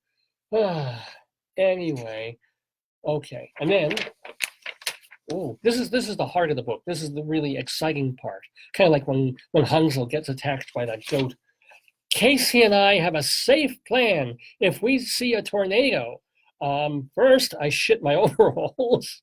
Then Casey, he just sort of sits there in his usual pose and doesn't move. Good thinking, guys. So there they are. They got, look at that. They have a transistor radio ready, as if anybody has those. You should go to the lowest floor of your home, stay away from windows and doors, keep a battery-powered radio near to listen for weather updates. Obviously, this is all good advice. This is all wisdom for children avoiding terrible accidents. But it's just like, okay. And notice he's weathering the storm really, really well. Still got that great smile on his face. And now look what happens. Look what they show. It's apocalypse now, ladies and gentlemen. This is Florida times 12. When it rains really hard, a flood can happen. A flash flood is sudden, Casey says. We should move to higher ground if water starts to rise. Look at that. Listen, there's that's not our Subaru. That looks more like a 1970 Buick. And maybe there's a 1950s car, so that's not going to the car show. And then that's either the Kentucky Fried Chicken place or Casey's house. Not that the house, family house would be okay, but it looks like Casey's doghouse might have some problems there. Avoid walking and driving through moving water, even if it does not look deep. Water is so strong that even a car can get swept away. And of course, we did really actually see that this week in Florida. But again, another nightmare for children. And if you want to take a kid with ADHD and make it even worse, say, hey, water's blue, raindrops are blue. Why don't you color each and every one of these raindrops in? That's a way to keep a kid busy for 2.5 hours. And oh yeah, what a fine activity book. So just one more reminder, weather-wise, winter storms are dangerous. There can be heavy snow, strong winds, cold temperatures, and ice. Although it certainly looks pleasant and Christmassy, doesn't it? Casey says to stay inside until the storm is over. If you have to go outside, be sure to dress with warm layers and tell your parents not to drive. So now you get the kids ordering their parents around. Well, what a marvelous idea. We're gonna table it there and read the rest of this fine piece of literature next week. My Sheriff goes over weather and farm safety, featuring Casey the Canine, and by the way, in an emergency, there's Sheriff Steve Reams. He might still actually be the sheriff here in Weld County. If you want to phone him, his number's on here, or of course in an emergency, you can dial 911. So you certainly want to give a 3 or a 5-year-old child a book that has the numbers 911 on it with a cell phone and say, go have fun. We've been doing story time here on the Dave's Gone By Facebookio program of the stream with me, Dave Lefkowitz. This is our 670th episode of the show, and having a marvelous time. We still have our Saturday segue of songs in the news to get to, but I want to thank one more time. Sorry, I keep putting my Band-Aid on here. Thank one more time our delightful guest in the Daverhood, Stevie Holland. You're going to go see her in her show Love Linda at the Triad Theater between October 17th and November 10th. The Triad is in Manhattan, up on West 72nd Street. It's literally like a block or two from the #1 subway up there. And definitely go check that out. If you love Cole Porter's songs, if you like that jazz, pop, great vocal sound that she has, and if you want to find out about Mrs. Cole Porter, you're going to want to see Love Linda, the life of Mrs. Cole Porter, featuring our guest in the Daverhood, Stevie Holland. We thank her so much for being with the show. We thank her also, we thank also Rabbi Saul Solomon for doing that interview. You can find out more about him by going to his website, shalomdammit.com, shalom, D-A-M-M-I-T, shalomdammit.com. And there you can have links to all the interviews he's done on Dave's Gone By. There's also links to his rabbinical reflections, his humorous essays about Jewish life in America and the world. You don't want to miss those. And his TV show. He did 10 episodes of a television show on Long Island cable TV about a decade ago. They're hysterical, I think, and absolutely worth catching, every one of them. You can watch them at shalomdammit.com and even see his stage show, which he's thinking about bringing back at some point, Shalom Dammit, An Evening with Rabbi Saul Solomon. You want to watch it, see if you might want to then go see it live in New York, go to shalomdammit.com. And now, Rabbi Sal, he's been with us since our very first episode, whereas Stevie Holland just joined us for this episode today, so she's a brand new friend of the Daverhood. We like to keep tabs on the old ones. We like to let you know what people who've appeared on this program have been up to since they've been on the show. We call it the Friends of the Daverhood.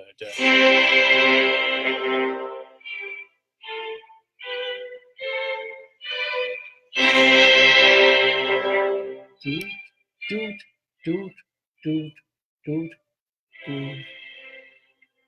So yeah, this is one of my favorite things to do on the show, just because we take so much pride and credit in the cool people that we put on Dave's Gone By, the friends that we have, as it were. So it excites us when they're on, making new music or writing books, or they're doing other things, and we keep tabs on them that way. So, for example, I want to let you know that our actor friend Martin Vidnovic took part in an industry reading yesterday of a musical called Shepherd the Musical. Shepherd the Musical. I guess he sort of belongs in this book with a little child, and there's the cow and the sheep. So that happened in New York. They're trying to groom that for a Broadway or off-Broadway show somewhere in the future. And I kind of love this. It's apparently about the Hill People. If anybody knows from 30 Rock about the amusements of the Hill People, this is Shepherd the Musical, so we wish Martin Vidnovic well, and hope that show comes to fruition at some point.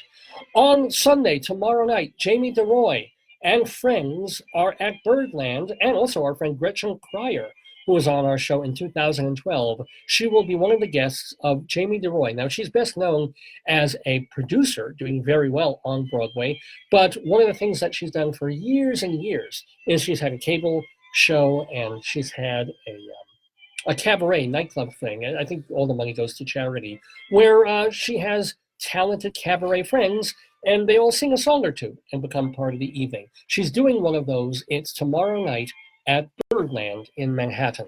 Also, I want to let you know that our friend Mark Nadler is being joined by K.T. Sullivan, as he often is, singing Alan J. Lerner songs at the Green Room on 10th Avenue. That is also on Sunday. And then Monday, our friend Sidney Meyer, you know him from Don't Tell Mama, well, he'll be live at Pangea. PangeaNYC.com is the place to find out more about his show. Also on Monday evening, Tamara Toomey is in a benefit reading of a new political thriller called Armature. Armature is the name of it. It's at the Davenport Theater at 7:30 on Monday night. On Tuesday, and I know my wife is listening, she's going to love this, there's going to be a 93rd birthday tribute to Angela Lansbury. Now, we haven't had Angela, unfortunately, in the Daverhood. She has never been a guest. And she's kind of retired now. But hey, she's still alive and well. I don't know if she's physically going to be at this benefit tribute, or this tribute to her.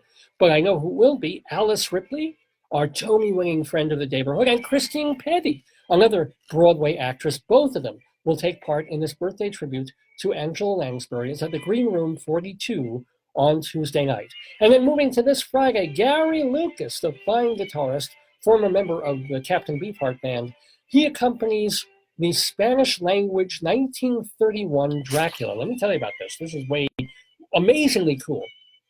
There was a 1931 version of the movie Dracula, the Universal film. The American versions, of course, starred Bela Lugosi. It's remained a classic.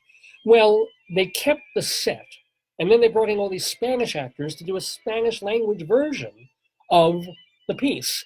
And so Gary Lucas is going to accompany the film on guitar. He did a live score for it several years ago, and he's now been performing this with the film in places all over the world. So if you've never seen this, you can get to see this movie, this very, I don't know if it's a rare movie, but this kind of unknown piece of movie history, accompanied by Gary Lucas's guitar on Friday night. I didn't put down where the hell it is, but it's going to be either in Brooklyn or New York. I'll tell you that. Sorry about that. You can go to Gary Lucas's website to find out more. And that's later. Oh, but I will tell you that, our nemesis, the evil one, speaking of Mr. Pickles himself, Mandy Patinkin, this Wednesday, he starts a concert at the Connolly Theater over on East 4th Street in Manhattan. He's calling it Diaries 2018. So between this Wednesday and the end of October, if you've never seen Mandy Patinkin in concert, he does have that great voice, even if he tends to sometimes overuse that falsetto and overact just a smidge. But then again, we have our issues with Mandy. He was on our program for about 10 seconds many years ago. So if you want to see him, he's at the Colony Theater now through the end of October. Also, someone we like a lot more than Mandy Patinkin, Robert Cuccioli.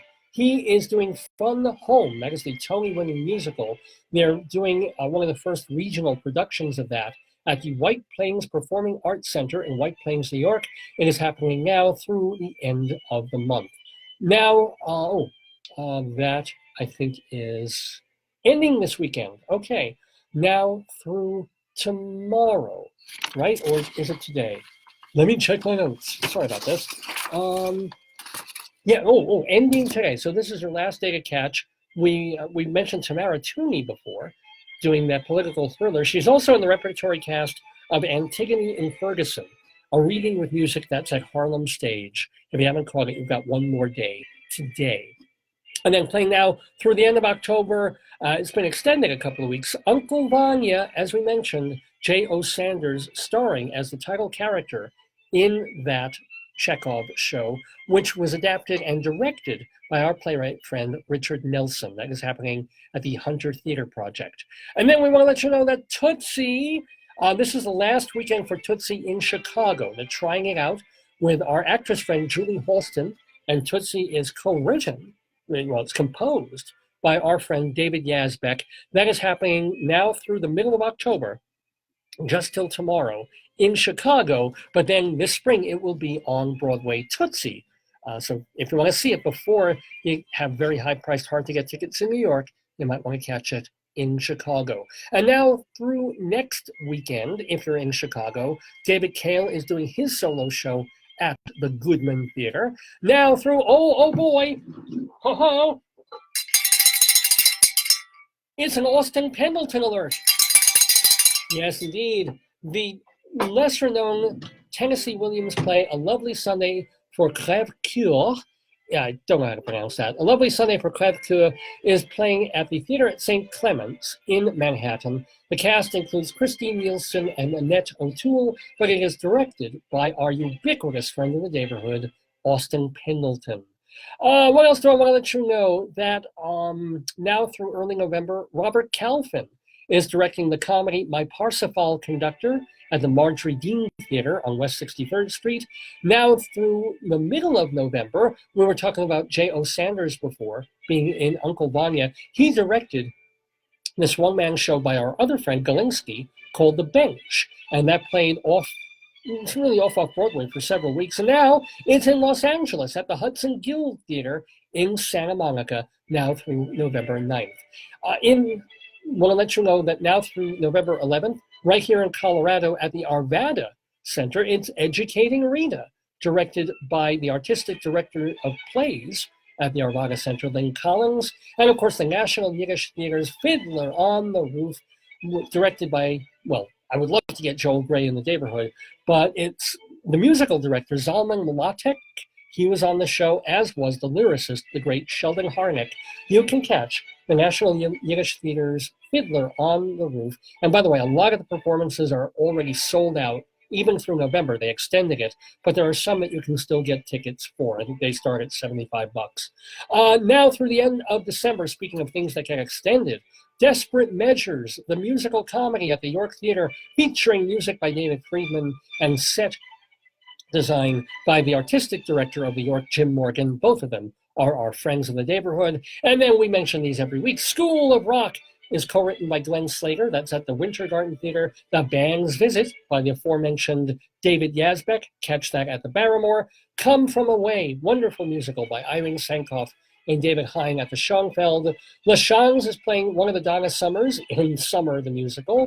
Hamilton features our friend Daniel Breaker. And then moving to nightclubs, Jim Caruso's Cast Party every Monday night at Birdland. Moving to the interwebs, remember to check out StageBuddy.com, which was founded by our friend Evan Seplow, and DrDemento.com with new and old Dr. Demento shows. A shout out to our friends Charlie Gross and Leslie Hoban Blake, who co-host Two on the Aisle, the theater review show, and Eva Heineman, who does her own theater review show, High Drama, on Manhattan Cable. And I want to give a shout out also to our friend Jeannie Lieberman, who is the editor of theaterscene.com. Theaterscene.com. And those, my friends, are the friends of the Daverhood. Woo! So, yes, indeed, ladies and gentlemen, it is just getting on noon Mountain Time, 2 o'clock Eastern Time, here in the radio Facebookio Daverhood. And we are doing the Dave's Gone By Facebookio program of the stream. I'm Dave Lefkowitz. Well, thank you so much for joining us this week and every week. And you're thinking, oh no, is the show over? Are we done? It's like, no, we do go sometimes a little overtime, sometimes a lot overtime, because we have more to do, because we're not done with the program. We have more fun for you. We have our Saturday segue of songs in the news. And this is where we play some piece of music or a part of it, and you have to think, hey, why is Dave playing that? What does this song have to do with something that's going on in the world at large? Something in the newspapers, something you read about, something viral. And is it the song title? Is it who did the song? Is it what the theme of the song covers? That's your job. That's kind of the fun of it. You get to enjoy the music and enjoy the little puzzle quiz aspect of it. We start with a bit of unfortunate, sort of sad news by one of the greatest bands of all time.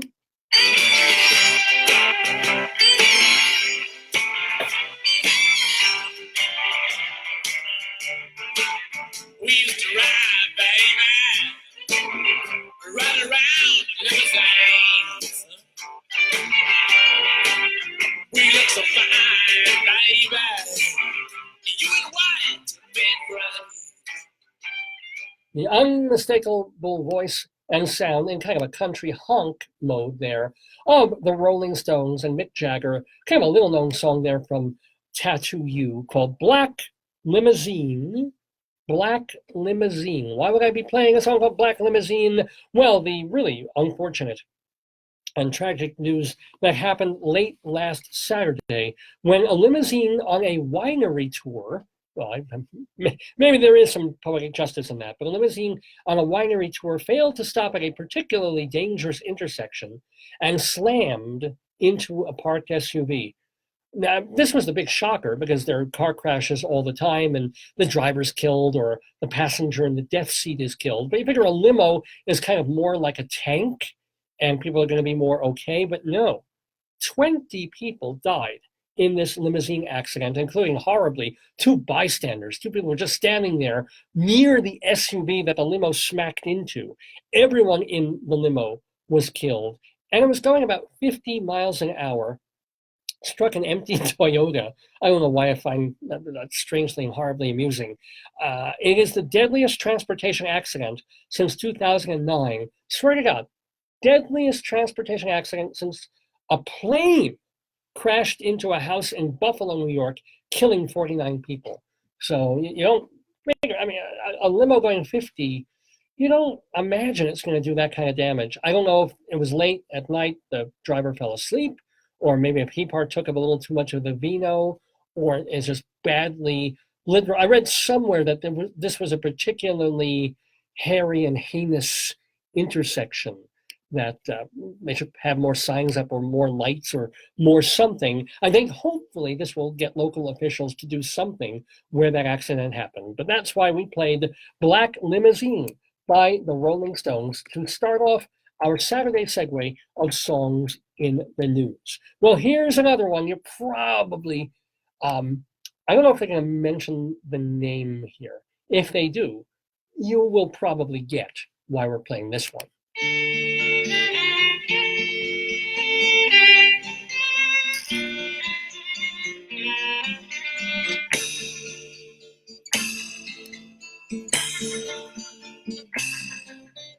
Within the fog and out upon the sea, crazy man Michael was walking. He met with a raven with eyes black as coal. The unmistakable voice there of Sandy Denny singing with Fairport Convention, that taken from their collection Meat on the Ledge. And by the way, I know it kills me too that I get to play this great music and then I play about 28 seconds of a song, and then I have to pot it down because I say week after week, there are so many pluses and so many joys in being able to do this program on Facebook and have the visuals and not be connected to the problems and the tribulations of either an online radio station or terrestrial radio. I mean, there's a lot of pluses doing this and then turning this into a podcast and saving them. It's wonderful. The one major drawback has to do with the amount of music that I can play before Facebook shuts me down and says, no, you're playing copyrighted music. You can't do that. So without permission. So it's not like I'm paying an ASCAP fee or I don't even have an ASCAP because my butt is particularly tight there. Anyway, I need the noise for that. Thank you so much. So my compromise is you play that fair usage amount of a song. You play about half a minute, and Facebook and YouTube leave you alone. They let it go. Any more than that, something's like, oh, there's a right holder. Somebody owns this piece of music. You can't do that, and you can't ask for money about this. Well, not like I'm getting any money from this. But we did play a song from Fairport Convention there, or part of it, and the song was called Crazy Man Michael. Crazy Man Michael. Why would we play Crazy Man Michael? Well, because Michael came in very crazy this week. You know, they first were talking about it as a Category 1, and then it very quickly really did ramp up into a Category 4 hurricane. And I think also the difference of this particular hurricane, and they talk about the storm surge, whatever the hell that is, that made it so different from the past big weather events we've had over the past few years, is you get the hurricane and, oh no, hurricane, wind strong, will tear up trees and signs and roofs on houses and things. And it would do a little bit of that, but really it was this long, slow, drip, drip, drip, literally torture of attrition. It's the rains that came afterwards and just, the riverbanks rose and the dams rose and just the levees were breached. And that's what would happen. 2 days later, water would still be all through the streets and making everything moldy and making everything float. So there was that kind of disaster, whereas the hurricane itself, the punishing winds and tornadoes, wasn't the newscasters would have to go really scouting about to look for any decent damage that they could show on the TV. Oh, look, this diner has its awning down. Oh, Meanwhile, the real damage was no power for a week and water everywhere. But it didn't look so. People looked like, oh, so you're stepping ankle deep in water. What do you do? This was different, man. And the panhandle of Florida this week, as we've all seen, that Category 4 storm, Hurricane Michael, bore down, man, on Panama City and Mexico Beach. And you're looking at the damage on TV. There's damage, man. There was wind. There were tornadoes. They showed a tree being uprooted. And not like one of these little sprig things. I'm talking like a tree that's probably been there for 80 years. Just like, up and over. And cars just on top of other cars. And buildings that are no longer buildings. Entire fronts gone from them. And just eerily deserted streets with debris everywhere. They had the cameras out. And, they say, oh, it isn't wind. It's not like you're going to get just knocked over and blown into a wall. What gets you is if pieces of heavy buildings start blowing at you at 140 miles an hour and they hit you in some part of your body, you're dead. So, and you saw that. You saw the things flying around. This was the thing. It wasn't about the rain. It wasn't mostly a rain event. This was tornadoes. I mean, more people were killed in Virginia, I think, than were in Florida, except there's still apparently hundreds of people unaccounted for. The last death count I saw was 17. It's probably going to go up much, much more than that. But I love the fact also of this quote-unquote weather event, if we're being euphemistic, weather event, this hurricane, this storm, this Michael, because Florida is contiguous and the damage was so much. All the news cameras and newscasters can get down there and the helicopters can go over there for some reason more easily than they could in Puerto Rico or even Texas. We're really seeing like, wow, mind-blowing damaged stuff, and towns that will take many years really to fully be reconstructed. And I love when they say they're so resilient, they're used to the bad weather, we'll rebuild, we're gonna rebuild. And I just look at that and say, okay, unless you rebuild with incredibly reinforced cinder blocks that go about 80 feet into the ground, it's almost like that Sam Kinison thing of why the starving in Ethiopia and Africa and India, why don't you move where the food is? This is kind of like, if every decade or so, everything gets destroyed in miserable weather, you may want to move a mile or two inland. Just a thought. Maybe you don't want a house that's facing the beautiful ocean. And yeah, it is gorgeous. Why don't you move a mile away and walk down there when you want to see the ocean? And maybe have the Coast Guard or other people put up really great cinder border walls and those big sandbags and things. Don't move back. Don't go back. People in New Orleans, I love New Orleans. I love their resolve. But if you're in a place, and I love Key West, but especially with global warming, that we're going to get more and more of the types of storms that cause cataclysmic damage. Maybe don't live in Key West, or maybe just put up huts. Like, go live in shacks and huts. Use it as a vacation spot. Don't expect the internet to work. Don't expect there to be much in the way of lighting. And you go there for the lovely, hot, sunny afternoons. You fish, you swim, you surf, you sail, you go scuba and snorkeling. And then at night, you have fans and stuff to keep it cool, but you don't do anything. They get the hell off the island. And don't expect anything to stay there permanently. Don't build a really great bar and grill that Hemingway could have sat in and had drinks in with his cats. Just put up a lemonade stand. It'll do. Lemonade stand, and then you roll it away. And if some horrible storm takes away your lemonade stand, $150, you're all in business 2 weeks later. Just a thought. Just a thought, folks. Anyway, that is why we played Crazy Man Michael from Fairport Convention as part of our Saturday Segue of songs in the news. And now, let's get legal, shall we? I've seen so many things that make me wonder, but sometimes it's hard to tell. I said, take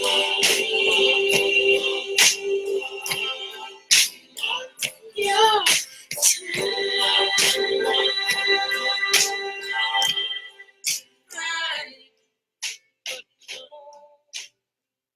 Yeah, kind of a lesser known song, but one I like very much, from the rather contentious, I guess you could say, well, everything about this band was contentious. That's kind of part of the whole thing there.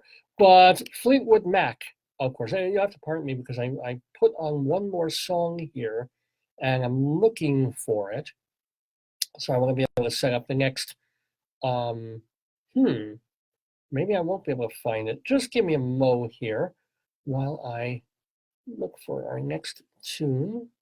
No. Maybe I forgot it. Maybe I didn't do it. Oh, shame on me, because I first did it this morning, and now I may have forgotten to transfer it to this computer. And I do apologize for, no, I've got it. I'm sorry. I do. Yay. Okay, forgive me for getting distracted there, but want to remind you, or want to tell you that, of course, that song is from Tusk. That was the follow-up album, of course, from Rumors, the multi-million selling and still classic Fleetwood Mac album. And then they were already starting to fracture because personal relationships were getting in the way and money was getting in the way. And so Tusk was like their white album. Everybody was fighting, everybody was doing their own personal projects. And also they didn't know how to follow up such a mega album as Rumors without copying themselves, so they went off in different directions. So Tusk is, has a lot of dross on it, but it's got great stuff on it. That was Walk a Thin Line from Fleetwood Mac. Why would I play Fleetwood Mac, well, I don't know if you saw the news, but they're not getting along again. You figure these people are old enough now. They're in their 60s, or 70s, maybe to some extent. And you figure they buried the hatchet. The people who were married way back when, or had affairs back in the day, or fought, or were doing cocaine together.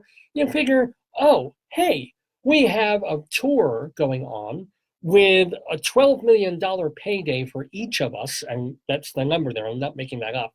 Let's all get along. Let's do what we want to do, and let's make music and make the fans happy. We're old now. We're in rockers. We're all taking Metamucil. This may be one of our last go-rounds until we just do music in our own basements if we feel like releasing a project. But no, let's get on the road for one last big score. And what happens?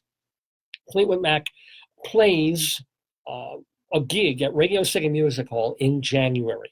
And then 5 days later, Lindsey Buckingham was kicked off the tour. Not really seeing so much why. It had to do, I think they were arguing, he had a solo album coming out, so he wanted them to wait for their tour so he could push the album, do the promotion on that, and then join the tour. And he was angry that they weren't letting him necessarily do that. Plus, Stevie Nicks only wanted to do 3 shows a week. And just internecine squabbling.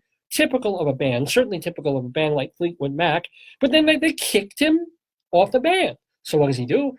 Lindsey Buckingham is now suing Fleetwood Mac for some of those proceeds of the $12 million he would have made for more of the tour. Now, Buckingham originally left the band in 1987, but he rejoined 10 years later because he was looking for a payday back then.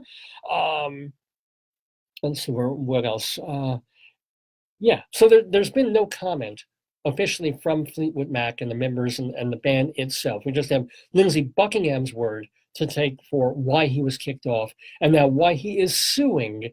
It seems like the era now, again, maybe it goes in cycles, of band members not getting along again. I don't get it. So I was watching Sunday morning CBS, and they were interviewing Art Garfunkel, and they asked, okay, well, Paul Simon is doing his farewell tour. Art Garfunkel is out touring. You guys ever? And he said, you can see Paul is Paul, and he's having issues with me, and I guess I'm having issues with him. A little bit of low, cold temperatures between them. And then we were watching Sunday morning last week, and they had Steve Perry of Journey, a band my wife really used to like. And Steve Perry, he's got a solo album out. He's talking about all the stuff that happened in his life and losing his wife. And I said, well, okay, so everybody wants to know, are we going to hear Don't Stop Believing again, playing with the old gang in Journey? He's like, oh, that's my past. I'm not answering, not talking. I've got issues. So I don't get it. I mean, I get it. Believe me, I get it. When you're lumped in with people, especially when you're young and are with them almost 24/7 for day after day, year after year, they're going to have stuff that stays in the blood for a very long time and angries up the blood, as Grandpa Simpson would say. So yeah, Fleetwood Mac is the legacy. I still hope that like Paul McCartney and Ringo Starr will play together. Mick and Keith, yeah, even though Keith wrote some not so nice things about Mick in his autobiography, they still play together. That still works out. Okay, that's good. Brian Wilson, not with the Beach Boys still. Who else? I hope Ray and Dave Davis. Yeah, we actually had Dave Davis of the Kinks on this program and had to ask what about Ray question. That's not happening. So we'll see. We'll see. Anyway, by the way, welcome to Matthew and Chris and Stan. Man, I was wondering where you were. Stan says, wait, start over. I just got here. No, but Stan, do remember that if you don't see us live or you miss us in the mornings, you can catch the archives of the show, the replays of the program. Just give it a couple of hours or a day or so for us to capture the live video that we do here on Saturdays, also the audio that we have as a podcast, and you can listen tomorrow or the day after or the day or the month after that. So if, Stan, you missed us doing story time with the absolutely amazing and marvelous book here, My Sheriff goes over weather and farm safety, yeah, or you missed Inside Broadway, or you missed the delightful dialogue that Rabbi Sal Solomon had with singer Stevie Holland. That will all be tomorrow, posted at davesgoneby.com. It will be audio that you can stream or put on your iPod. It's an MP3 file. Plus, hopefully, we'll be able to save and capture this, this Facebook video, and you can watch visually too. So either one. But I'm glad you're here, Stan. And Art Paul was here earlier. Warhol was here. A lot of the people that we mentioned. I haven't seen Chauncey. That makes me sort of sad. Chauncey, where are ya? Join us. Anyway, we do have a little bit more to do in our Saturday segue of songs in the news. And let's see, we got to, oh yeah, let's do this one. Now, we play a little bit of Tom Waits every episode when we start our Greeley Crimes at All Times. But this is a different number from Tom Waits.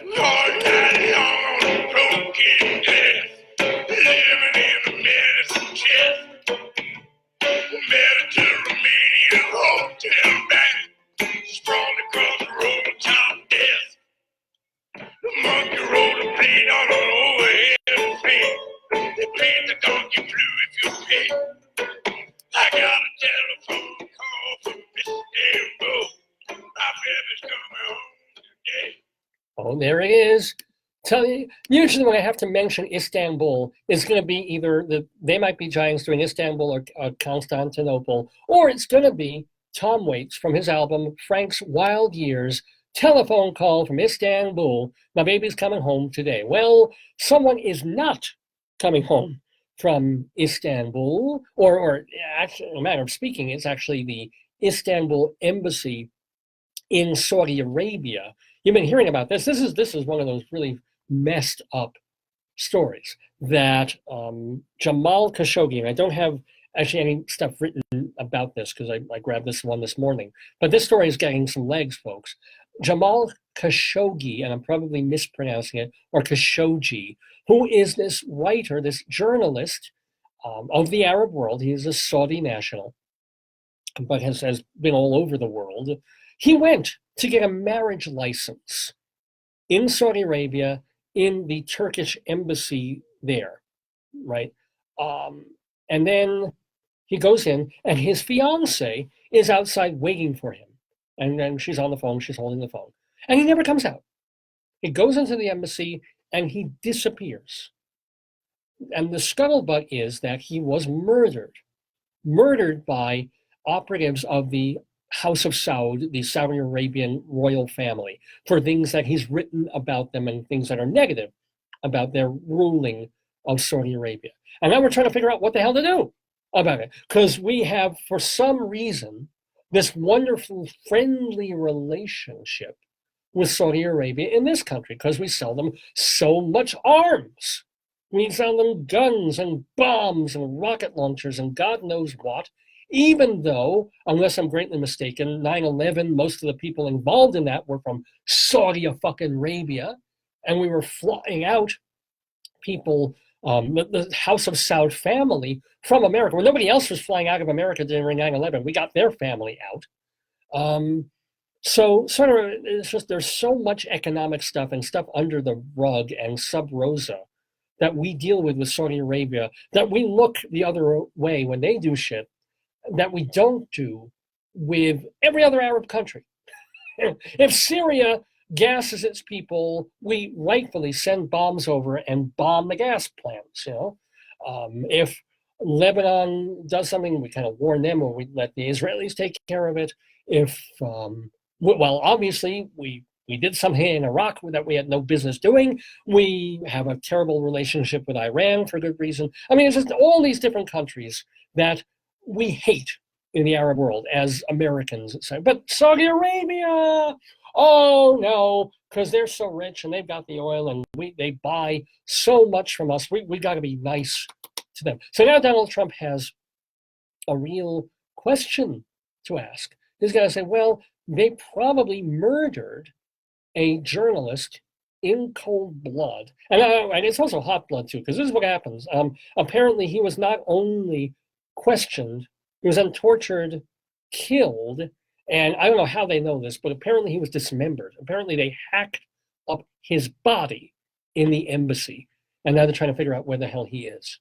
So at the moment, he's just kind of missing. And it's personally ironic, too, for me, or no, it's not. It's coincidental for me, because honest to God, 2 weeks ago, I rewatched the old and very, very good Costa Gavras film, Missing. If you've never seen it, or you saw it 30 years ago, check it out. It's really good. It's a film that stars Jack Lemmon and Sissy Spacek. And I think I talked about it a week or so ago on the program, where this was involved in Chile, where you have American operatives in Chile looking the other way during Pinochet's government. And they don't explicitly mention Chile in the film. They can't. They're afraid for families there when the film was being made. But it's all about the wife of a guy who just, he's in Chile, a young fella. He's a journalist. He's a writer. He kind of overhears and goes to a couple of the wrong places. He is disappeared. The apartment is overturned and smashed to bits. And, the American government is giving them one story. The government of this country is giving them another story. Then the true story is sort of seeping through the cracks of people who are putting themselves in danger just to tell Sissy Spacek and Jack Lemmon what the real truth is of what happened to her husband. And it's just, it's a creepy movie. It's an interesting movie. It's a well-done movie. Go rent Missing, and especially now. Now, when this is happening, because the more things change, the more they stay the same, this has apparently happened, right, in the Istanbul embassy of Saudi, or the Turkish embassy of Saudi Arabia. A diplomat goes in and does not come out. And here is the part that is like spy movie stuff. This is the part that you would see in Ticker Taylor, Jean Le Carré, kind of Tom Cruise movie, of where, a guy is walking down the street, and then feels a little stab, and somebody's poked him with a sharp end of an umbrella. And 2 days later, he's dead from some horrible virus that they put on the tip. Or if you remember, this is the new terrorism now. Forget the big shootings, forget airplanes in the buildings. The new terrorism is, remember, in Russia, they have these 2 young women go up to this guy, this diplomat, and they took a rag, and for a moment they just rubbed it in his face, and the rag had some kind of nerve agent on it that put him in the hospital, and I think eventually killed him or gave him something like leukemia or some horrible thing. Like, this is what people are doing to each other now. This is high-level diplomatic terrorism, and I think we're just seeing, pun intended, the tip at the moment. So what happens here? A guy goes safely into an embassy, the safe place in another country, right, to get a marriage license. And the amazing thing, the tech thing, the Le Carré thing that he would love, is that he has one of these iWatches, probably one that would show 90 beats per minute of a heart rate if you put it on a roll of toilet paper. So he's wearing one of these cool watches, and he sets it smartly on record. Okay. And video too, I think. So he's wearing this thing, and eventually when they beat him, when they torture him, when they hack him up, they find the watch, they try to destroy the watch, they try to figure out what's on it, get the material off it. But what they didn't realize, or what was really true and beautiful, is that the watch was uploading live, apparently, to a cloud that was connected to the guy's phone.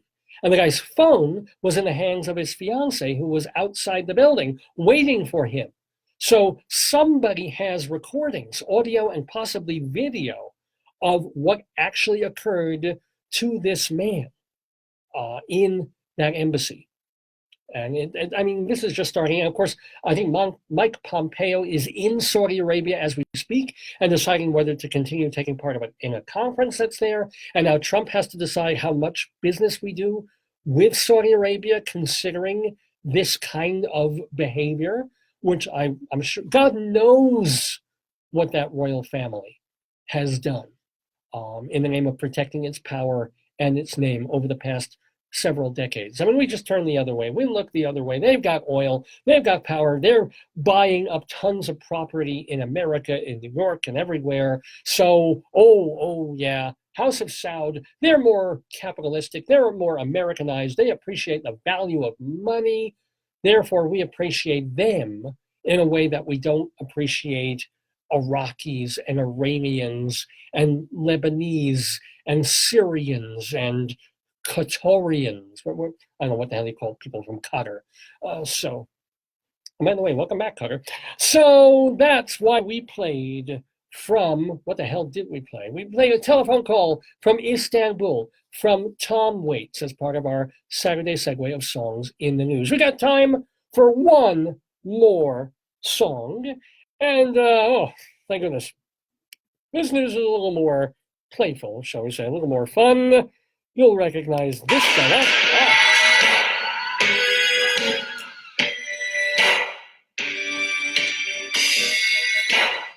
And yes, there's some language in this song. If you want to pull the kids out of the room real quick again.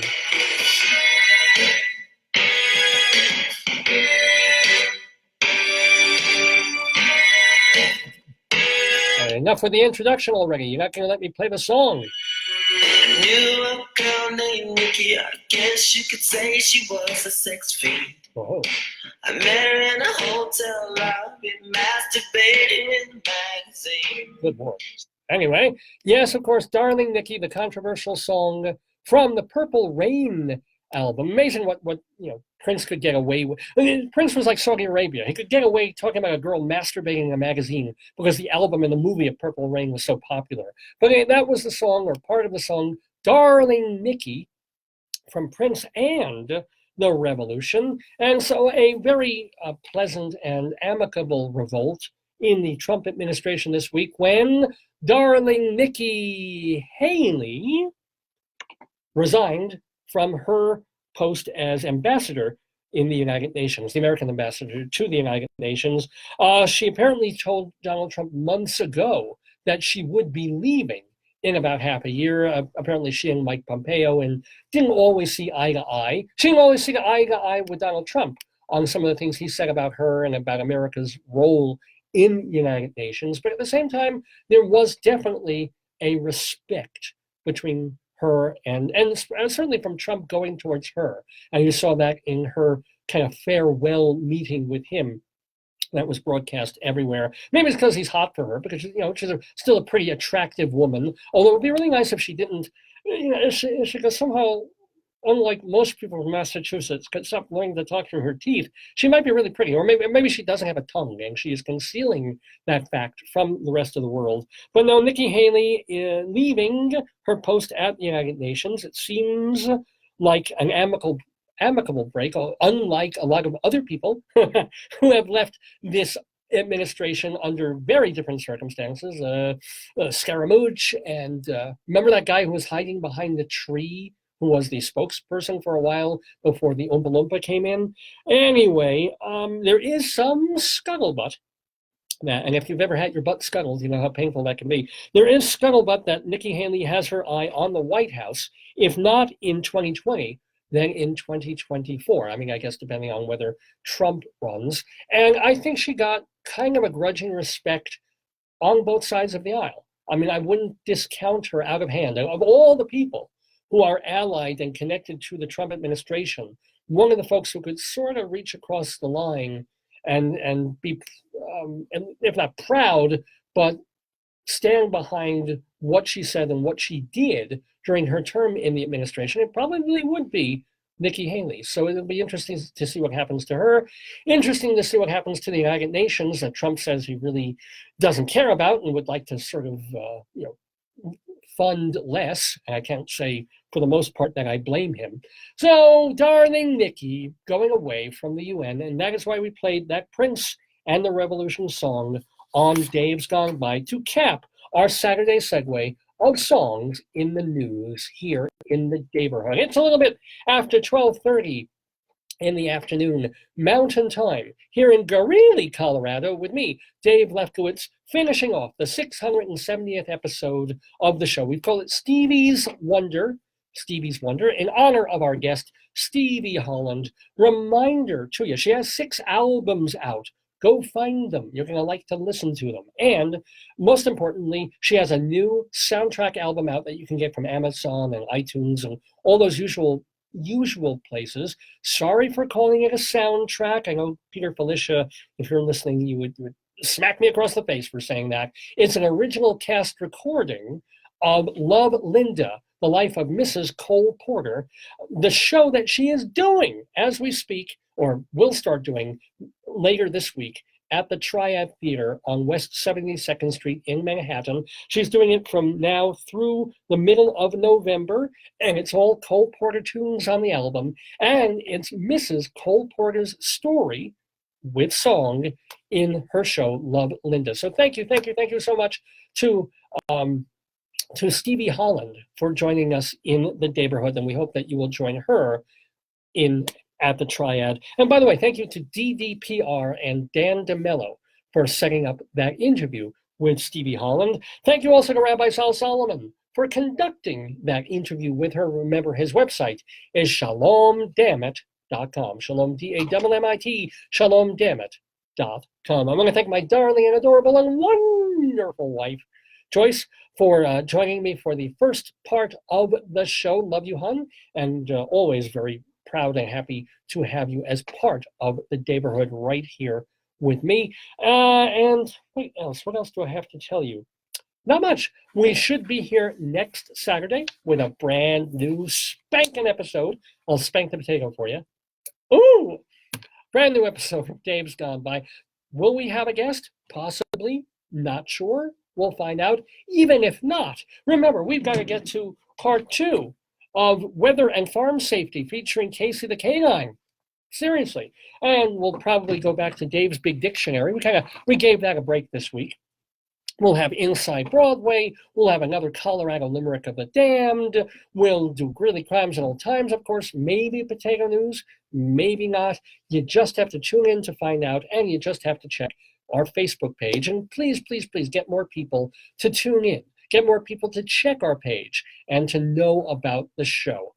How do you do that? Just say, hey, watch Dave on Facebook every Saturday morning from 9 to noon and thereabouts Mountain Time at Radio Dave Lefkowitz is our Facebook page, Radio Dave Lefkowitz, and of course, point them to our website and all our archives at davesgoneby.com. Reminding you that you can drop me an email, davesgoneby@aol.com, or if you are a friend or a follower of the Daverhood, a Daverhoodlum, if you will, you can, of course, post messages here to me or message me on Facebook, and I can see that all week long. Thank you to everybody who tuned in and posted messages, like Chris and Matthew and Stan and Joyce, of course, and Jolinda and Tom and Jeffrey and Michael and Jay and Peggy and Kat, and I can scroll back through all these people. Ian, oh my gosh, I missed him earlier, and Bruce and Daryl and Michael and Kathleen. So many folks. I look forward to seeing you hopefully next week, and more importantly, you're seeing me here on Dave's Gone By. Well, we've got to play a part of one more song for you before you go, to be graced with the lovely voice of our guest, Stevie Holland. It isn't just like, I don't do this show because I merely like it. I certainly don't do it for money. I don't do it for prestige. I do it because I love it. And you know what? If it's only love, that's enough for me and Gone By.